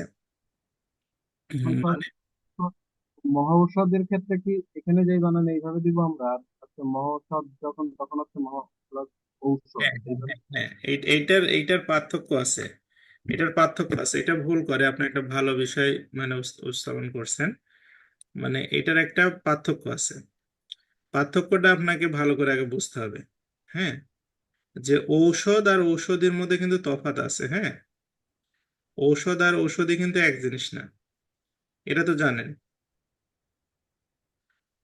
ও ঔষধি, ঔষধি কিন্তু হচ্ছে একটা গাছের নাম, হ্যাঁ, ও ঔষধি যেটা, হুম, আহ, মানে আপনার ঔষধিটা কিন্তু একটা গাছের নাম, মহৌষধি, হ্যাঁ, আর ঔষধ হচ্ছে আমরা যেটা মেডিসিন খাই, সেটা হচ্ছে আপনার ঔষধ মানে হচ্ছে মেডিসিন, মানে মহৌষধ মানে কি, যেটা হচ্ছে সবচেয়ে ভালো মেডিসিন, সেটাকে আমরা বলি হচ্ছে কি মহৌষধ। আর ঔষধি, ঔষধি কিন্তু একটা গাছ আছে, বুঝতে পারছেন? ঔষধ আর ঔষধি বুঝছেন তো? জি স্যার, এবার বুঝছি স্যার, এখানে পার্থক্য এই একটা গাছ আর একটা হচ্ছে ঔষধ যেটা আমরা খাই মেডিসিন। হ্যাঁ হ্যাঁ, অনেক জায়গায় আপনার ঔকার দিয়ে লেখা আছে, তবে ঔষধি হচ্ছে গাছ আছে একটা, ঔষধি গাছটা হচ্ছে আপনার, আমরা জানি যে হচ্ছে ওই যে যে গাছে মানে একবার ফল ধরে মারা যায়, সেগুলোকে আমরা বলি হচ্ছে, ধরেন কলা গাছ, কলা গাছে কিন্তু ওয়ান টাইম ফল ধরে, হ্যাঁ, তারপরে আপনার হচ্ছে কি আছে, আর কলা গাছই তো ভালো উদাহরণ, একবার ফল ধরে কিন্তু আর কলা গাছের সেকেন্ড টাইম ওই গাছে আর ফল আসে না, ওই গাছ কেটে ফেলতে হয়, ওই গাছটা হচ্ছে ঔষধি গাছ। এখন বড় কলা গাছকে আমরা বলতে পারি মহৌষধি, বুঝতে পারছেন কথা? হ্যাঁ মামা? জি হ্যাঁ, স্যার। বড় কলা গাছ ধরেন, এটা মহাঔষধি মানে বড় কলা গাছ। আর হচ্ছে মহা ঔষধ মানে হচ্ছে ধরেন আপনার কেমোথেরাপি, কারো ক্যান্সার হয়েছে তখন বড় ওষুধ দিতে হচ্ছে তাকে, সেটা হচ্ছে মহা ঔষধ, মানে আমরা যে ওষুধটা খাই। হ্যাঁ, এই দুটার মধ্যে বেসিক তফাৎ আছে, দুইটা এক জিনিস না। হুম, এই দুটো আলাদা আলাদা করা আছে। ঠিক আছে, জি স্যার। এবার বুঝাতে পারছি বিষয়টা ক্লিয়ার? জি স্যার, এবার ক্লিয়ার স্যার। আচ্ছা, তাহলে আমরা হচ্ছে এই যে সন্ধির ব্যাপারটা এগুলো একটু পড়বেন আজকে। আমাদের হচ্ছে মহাদেশ নিয়ে আমরা তো গতদিন একটা আলোচনা, আপনার রাজধানীগুলো পড়ার কথা। আজকে আমরা মূলত আপনাদেরকে যেটা, এটা আমি পড়াবো পরের ক্লাসে, ওই জন্য আমি রেখে দিয়েছি। আমাদের একটা জিনিস আপনাদেরকে নিজেরে পড়তে হবে, ওইটা আমি পড়াবো না, সেটা হচ্ছে ভৌগোলিক উপনাম। হ্যাঁ, ভৌগোলিক উপনাম বলতে হচ্ছে মানে আপনার, আমি একটু দেখাই। ভৌগোলিক উপনাম বলতে যেমন বিশ্বের রাজধানী হচ্ছে নিউ ইয়র্ক। হ্যাঁ, ভূস্বর্গ হচ্ছে কাশ্মীর, শ্বেতহস্তির দেশ থাইল্যান্ড, হাজার হ্রদের দেশ ফিনল্যান্ড, দ্বীপ মহাদেশ ওশেনিয়া, হ্যাঁ, বজ্রপাতের দেশ ভুটান, পঞ্চনদের দেশ পাঞ্জাব। তো যাই হোক, এই যে যেগুলো আছে, হ্যাঁ, যেমন হচ্ছে সোনালী আঁশের দেশ বাংলাদেশ, এখন আর নাই, এখন হচ্ছে পলিথিনের দেশ বাংলাদেশ। আগে তো সোনালী আঁশ টাশ ছিল, পাট ছিল, কত কিছু ছিল, এখন পলিথিনের দেশ আর আপনার সমন্বয়কের দেশ। হ্যাঁ, তো এইরকম আপনার সিল্ক রুটের দেশ হচ্ছে ইরান। ঠিক আছে, শান্ত সকালের দেশ হচ্ছে কোরিয়া, মন্দিরের শহর গ্রেট ব্রিটেন। হুম, গোলাপি শহর জয়পুর। এইগুলো আপনাকে মুখস্থ করতে হবে, এইগুলো যতবার পড়বেন ততবার মুখস্থ হবে। এইগুলো আসলে তেমন পড়ানোর কিছু নাই। আমি আসলে আপনাদের এই যে পর্বত, তারপরে হচ্ছে আপনার মানে এই বাড়িমণ্ডল, এইগুলো আমি একটু ম্যাপ ধরে পড়াবো আগামী ক্লাসে। আশা করি আমি ম্যাপ দিয়ে এটা পড়ানোর চেষ্টা করব। মানে এই জন্য আমি এটা দিয়েছি, দেখি আমি হয়তো লেকচার শিট আপনাদের পরের ক্লাসের জন্য নাও দিতে পারি। মানে এটা আমি আগে শেষ করবো ভালোভাবে। এখানে এক কথায় প্রকাশ আজ থেকে শুরু করছি। এক কথায় প্রকাশ পড়ার সময় এক কথায় প্রকাশ কিন্তু সমাসের মতো আপনাকে মানে আহ, এই ব্যাখ্যা তো করাই আছে। হ্যাঁ, কিন্তু গোটা লাইনটা ভালো করে বুঝতে হবে। যেমন অকালে উৎপন্ন কুমড়া, যেটাকে বলে অকাল কুষ্মাণ্ড। হ্যাঁ, কুষ্মাণ্ড মানে হচ্ছে কুমড়া, যে কুমড়া অকালে হয় সেটা দ্বারা কোনো কাজ হয় না। তারপরে যেমন অক্ষিতে কাম, যে নারীর কামাক্ষী। তেমন কামাক্ষী শব্দটা এটা বানান সহ পড়তে হবে। ঠিক আছে, তারপরে অক্ষিপত্রের লোম মানে চোখের পাতা, এটাকে বলে অক্ষিপক্ষ। তারপরে হচ্ছে অক্ষির অগোচর, অগোচর মানে কি পিছনে, পরোক্ষ, অক্ষির অভিমুখে মানে সামনে, প্রত্যক্ষ, সমীপে মানে সমক্ষ। ঠিক আছে, অগভীর সতর্ক নিদ্রা, কাক নিদ্রা। এইগুলো কিন্তু শুনতে ভালো লাগে, পরীক্ষার হলে গিয়ে অনেক সময় কনফিউশন হয়ে যায়। যেমন অগ্রহায়ণ মাসের সন্ধ্যাকালীন ব্রত, এটার নাম হচ্ছে সেজুতি। এখন এই লাইন যদি আসে, সেজুতি কথা মনে রাখা কঠিন আছে। তারপরে অঙ্গীকৃত মাল তৈরির জন্য অগ্রিম অর্থ, মানে আপনি যে অগ্রিম অ্যাডভান্স দিয়েছেন যারা এই যে আহ, ইয়েতে, হ্যাঁ, সেটাকে বলা হয় আলামিন। আলামিন আপনি শেয়ার করে দিন পিডিএফটা ইয়েতে, গ্রুপে। অঙ্গীকৃত মাল তৈরির জন্য অগ্রিম অর্থ, এটা দাদন, দাদন দেয়। ঠিক আছে, তারপরে অজকে গ্রাস করে, যে আমি সাইডে লিখে দিছি অবশ্য, যেটা কঠিন অর্থ। অজ মানে ছাগল, ছাগলকে যে গ্রাস করে, অজগর। হুম, অনুকে দেখা যায় যার দ্বারা অনুবীক্ষণ, অনুবীক্ষণ যন্ত্র আছে। অতর্কিত অবস্থায় আক্রমণকারী, এটা আততায়ী। হুম, তারপরে হচ্ছে অতি কর্ম নিপুণ ব্যক্তি, করিতকর্মা। ঠিক আছে, এই যেগুলো বারবার পড়তে হবে মনোযোগ সহায়। অতিশয় হিসাবী হচ্ছে পাটোয়ারি, পাটোয়ারি একটা টাইটেল আছে। হ্যাঁ, আলামিন বলে কাল ভুলও করে আসছে, ডেঞ্জারাস কথা। তারপরে হচ্ছে অতীত বর্তমান ভবিষ্যৎ যিনি জানেন, ত্রিকালদর্শী। হুম, তারপরে এই যে ইচ্ছাগুলো খুব ভালো করে পড়বেন। অনুকরণ করার ইচ্ছা, অনুচিকিৎসা। অনুসন্ধান করিতে ইচ্ছুক, অনুসন্ধিৎসু। অনুসন্ধান করার ইচ্ছা, অনুসন্ধিৎসা। অনুসন্ধান অনুসন্ধানে ইচ্ছুক, অনুসন্ধিৎসু। হ্যাঁ, এই যে এরকম পার্থক্যগুলো যেগুলো আছে, যিনি অন্তিমকাল যার উপস্থিত, মুমূর্ষু। ঠিক আছে, তারপরে হচ্ছে যার কোনো গতি নাই, অগত্যা। অন্য ভাষায় রূপান্তর, অনুবাদ, অন্য ভাষায় রূপান্তরিত, অনুদিত। দেখছেন, এইগুলো ছোট ছোট পার্থক্যের কারণে ভুল হবে কিন্তু। অন্যের অনিষ্ট কামনা করে কোনো উক্তি, সেটাকে বলে হচ্ছে অভিশাপ। হ্যাঁ, অন্যের মনোরঞ্জনের জন্য অসত্য ভাষণ উপচার আমরা যেটা করে থাকি। তো মানে মিথ্যা কথা বলেও মানুষকে খুশি করার চেষ্টা করি। হ্যাঁ। আচ্ছা, তারপরে অন্যের লেখা চুরি করে এমন কুম্ভিলক বৃত্তি, মানে অন্যের লেখা চুরি করে নিজের নামে চালায় দেয়। হ্যাঁ, অনেকে আছে যাদের ধরেন মাথায় কিছু থাকে না, তারা এই কাজটা করে ফেলে। তারপরে হচ্ছে অভিজাতপূর্ণ মনে হলেও আসলে অর্থহীন, এটাকে বলে হিং টিং শর্ট। এগুলো কিন্তু খুব সহজ জিনিস না। পড়তে লাগলে বুঝতে পারবে না যে আলামিন বিপদে পড়ে আছে আর কি। অরণ্যে অরণ্যের অগ্নিকাণ্ড, এটা দাবানল। হ্যাঁ। মানে যেটা এত হয় এই কথাটাই মনে আসবে না। পরীক্ষার হলে গিয়ে দেখবেন যে এই কথাটাই ভুলে গেছেন, যে দাবানল তো আমি সারা জীবন পড়ে আসছি, কিন্তু শুনে আসছি, কিন্তু ওখানে গিয়ে আর মনে থাকে না। তো এই জন্য হচ্ছে আপনাদের মূল কাজটা হচ্ছে যে এইগুলো বারবার রিপিট করা। আমি অল্প অল্প করে প্রতিদিনই পড়তে দেবো কয়েকটা করে, এগুলো পড়ে ফেললেই দেখবেন যে ভালো লাগবে। ঠিক আছে। আচ্ছা, আলামিন মনে হয় কোনো অভিজ্ঞতা শেয়ার করতে চাই। হ্যাঁ, হ্যাঁ। এটিএম বইটা আমি আপনাদের সাজেস্ট করছি, বইটা আমি দেখছি তো।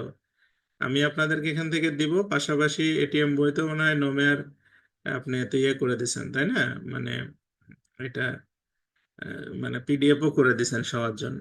হ্যাঁ, ওইটা পিডিএফ আপনি স্ক্যান করে সুন্দর করে দিয়ে দেন, সবাই যাতে পড়তে পারে, সবার না কিনলেও হবে, খাতায় তুলে। হ্যাঁ, স্যার হুম, গতকাল স্যার যেটা হয়েছে, আমি তো স্যার একটা জিনিস টেস্ট লাগাইছি, এটা হচ্ছে যে একটা হচ্ছে উপকার করে অপকার করে যে, হ্যাঁ, আমি কৃতজ্ঞ, আর হচ্ছে অপকার স্বীকার করে যে বা অপকার করার ইচ্ছা, অপচিকিৎসা, এই হ্যাঁ। দুইটা নিয়ে একটা ট্রাই হয়েছে। ও আচ্ছা। এখন তো স্যার আমি অপচিকিৎসা দিয়ে ফেলছি। ও আচ্ছা, না না, এটা হচ্ছে অপকার করার ইচ্ছা, অপচিকিৎসা।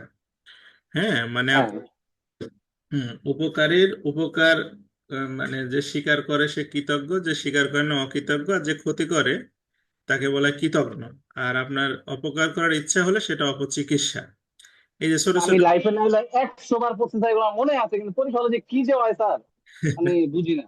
এই জন্য লিখতে হবে, লিখতে হবে। এইটার সমস্যা, আপনার সমস্যা আমি বুঝতে পারছি। আপনাকে খাতায় লিখতে হবে অধিকবার, মানে খাতায় লিখতে হবে, খাতায় লিখলে মনে থাকবে। স্যার, আরেকটা কথা বলি স্যার, শোনেন, মানে শুনলে আমার মায়েরও দিতে পারেন আপনি স্যার। কালকে স্যার আমি 50 পাওয়ার কথা, আমি খালি শুধু দুইটা বানান ভুল করে দিয়ে আসছি স্যার, মানে আমার ইস, কিসে সমস্যা। বানান?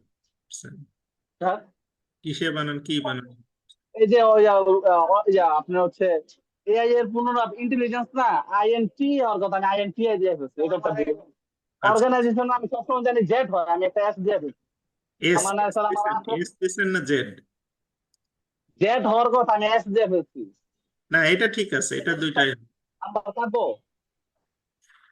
এস, হ্যাঁ, এস জেড এ কোনো সমস্যা নাই, এস জেড ঠিক আছে, এস দিয়ে আপনি লিখতে পারেন, জেড দিয়েও লিখতে পারেন, এটা কোনো ভুল না। হ্যাঁ, ও আচ্ছা, আর যে ইন্টেলিজেন্স এর আইএনটি দিছি, টি হওয়ার কথা হবে। এটা আপনার ভুল ধরতে পারে, এটা ভুল ধরলে ধরতে পারে, কিন্তু এস জেড এ কোনো এগুলা কি একটা নাম্বারের কারণে কি মানে কেটে দিব? কারণ একটা দুই দুই নাম্বার ছুটে গেলে চান্স পাওয়া যায় না এত। এটা আমি বলতে পারছি না, competition। কাটার কথা না, কারণ হচ্ছে আপনার মানে এখানে আসলে বানান হয়তো বা যদি ওটাই যিনি খাতা দেখবে তার মর্জি, উনি স্কিপ করতে পারে, কারণ ওইটা আপনার মূল জিনিসটা তো আপনি জানেন, আর্টিফিশিয়াল ইন্টেলিজেন্স এই ব্যাপারটা তো জানেন। হুম। এটা হয়তো বানানে কোনো কারণে এখানে কিছু মানে কিছু ফাঁকিবাজি ব্যাপার আছে বুঝছেন, যখন বানান ধরেন আপনার ইন্টেলিজেন্স নাকি, হুম, আপনি এইভাবে লিখছেন, এখানে আই যখন যখন কনফিউশন হয়ে যাবে তখন লিখবেন এইভাবে, ঠিক আছে? বুঝতে পারছেন? একসাথে কোনটা আই কিন্তু সেটা যাতে বুঝতে না পারে। সেইও ধরতে পারে, আয়ও ধরতে পারে। হ্যাঁ, মানে বানান ভুলের ভয় থাকলে একটু পেঁচায় লিখতে হয়, এটা হচ্ছে মানে বুদ্ধি। আচ্ছা, এটা গেল। আমি এই আপনাদের বাগধারা, কিছু বাগধারা আছে, আমি বাগধারাগুলো জাস্ট একটু আপনাদেরকে ইয়ে করে দিই। বাগধারা কিন্তু খুব ইম্পর্টেন্ট জিনিস। বাগধারা এমন কোনো পরীক্ষায় নাই যে আসবে না, সকল পরীক্ষাতে আসবে। তো দেখেন এখানে বলছে গঙ্গা পাওয়া, গঙ্গা পাওয়া মানে মারা যাওয়া। এটার অর্থ হচ্ছে ওই যে হিন্দুদের কেউ মারা গেলে তাকে গঙ্গায় মানে মানে তার অস্থি আর কি দিয়ে আসতে হয়, যেটা গয়া-কাশী বৃন্দাবনকে, সেই গঙ্গা পাওয়া মানে হচ্ছে মারা যাওয়া।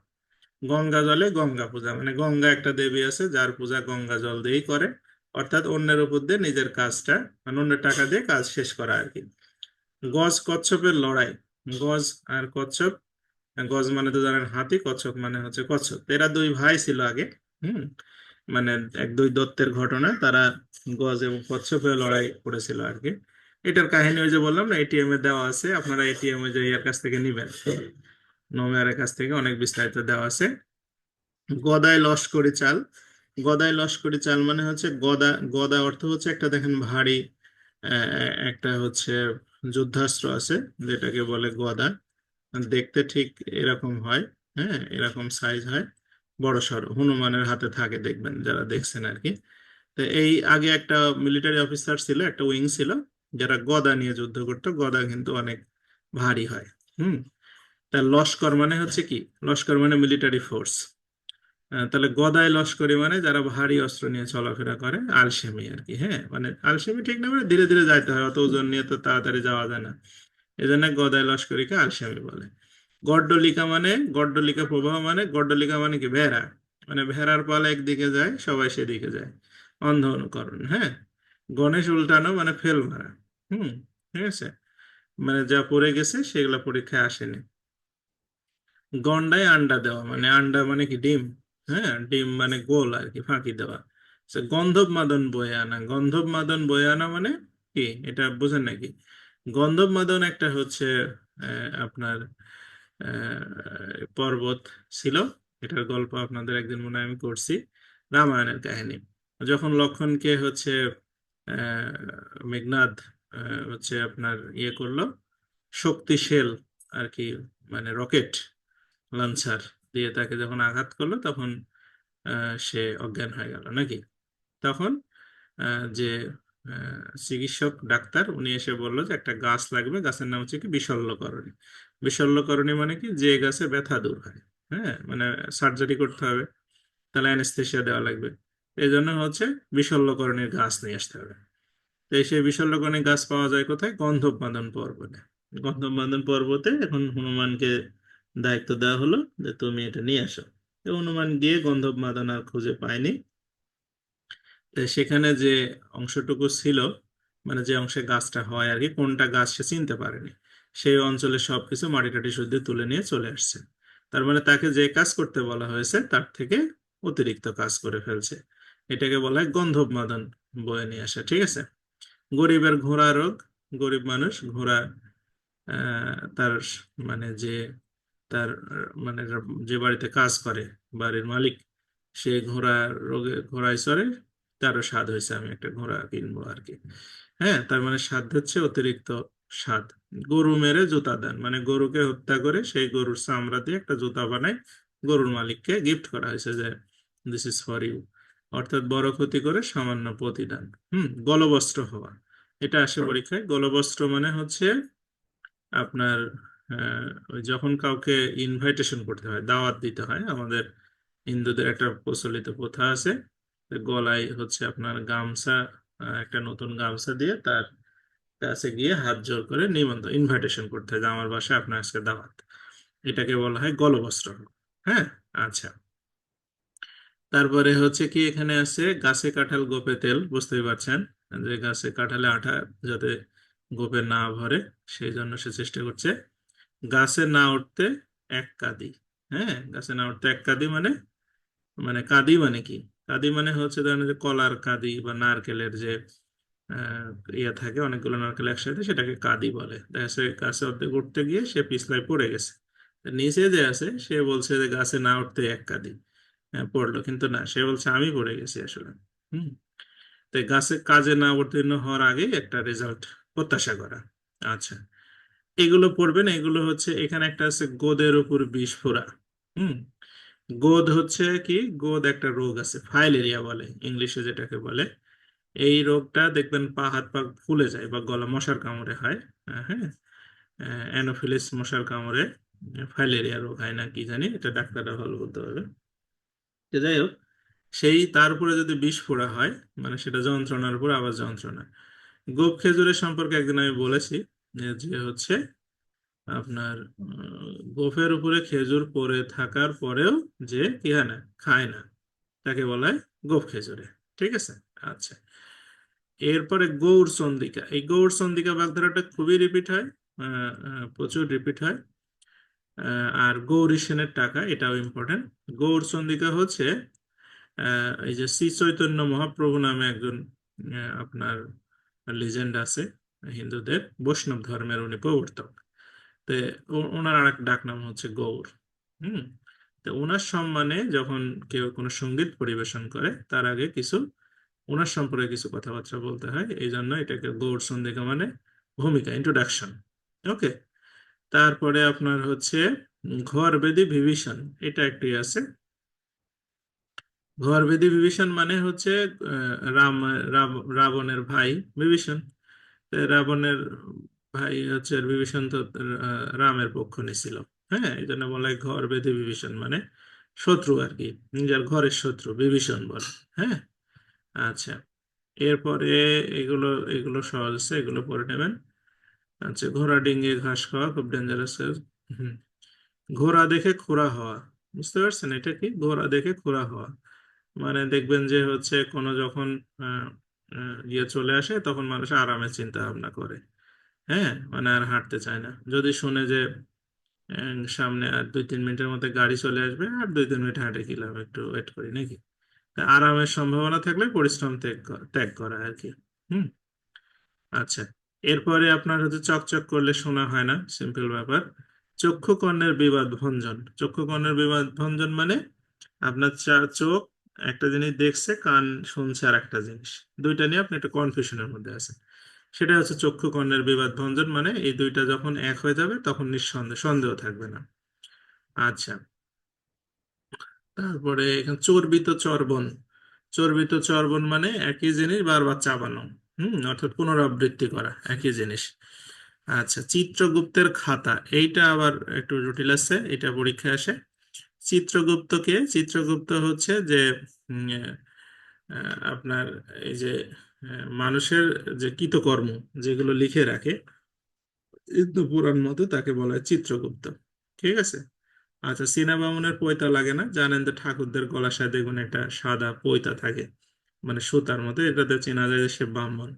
চীনা ব্রাহ্মণ যদি হয় মানে পরিচিত লোক, তার আর ওইটা রাখার দরকার হয় না, মানে মানি ব্যক্তি হলে আর পরিচয় লাগে না। ঠিক আছে, তো এইগুলো পড়বেন একটু ভালো করে, কোনোটা যদি কনফিউশন হয় যে নোমেয়ারের একটু হেল্প নেবেন, ও অনেক সুন্দর করে বোঝাই দিতে পারবে। আর আমি জেনারেল নলেজটা আর ওই যে ওই কয়েকটা অঙ্কগুলো, ওইটা প্রায় 1.5 ঘন্টা সময় লেগে যাবে। তাই আমি ক্লাসে মনে করতেছি এগুলো করাবো, জেনারেল নলেজের বিষয়গুলো একটু দেখাবো।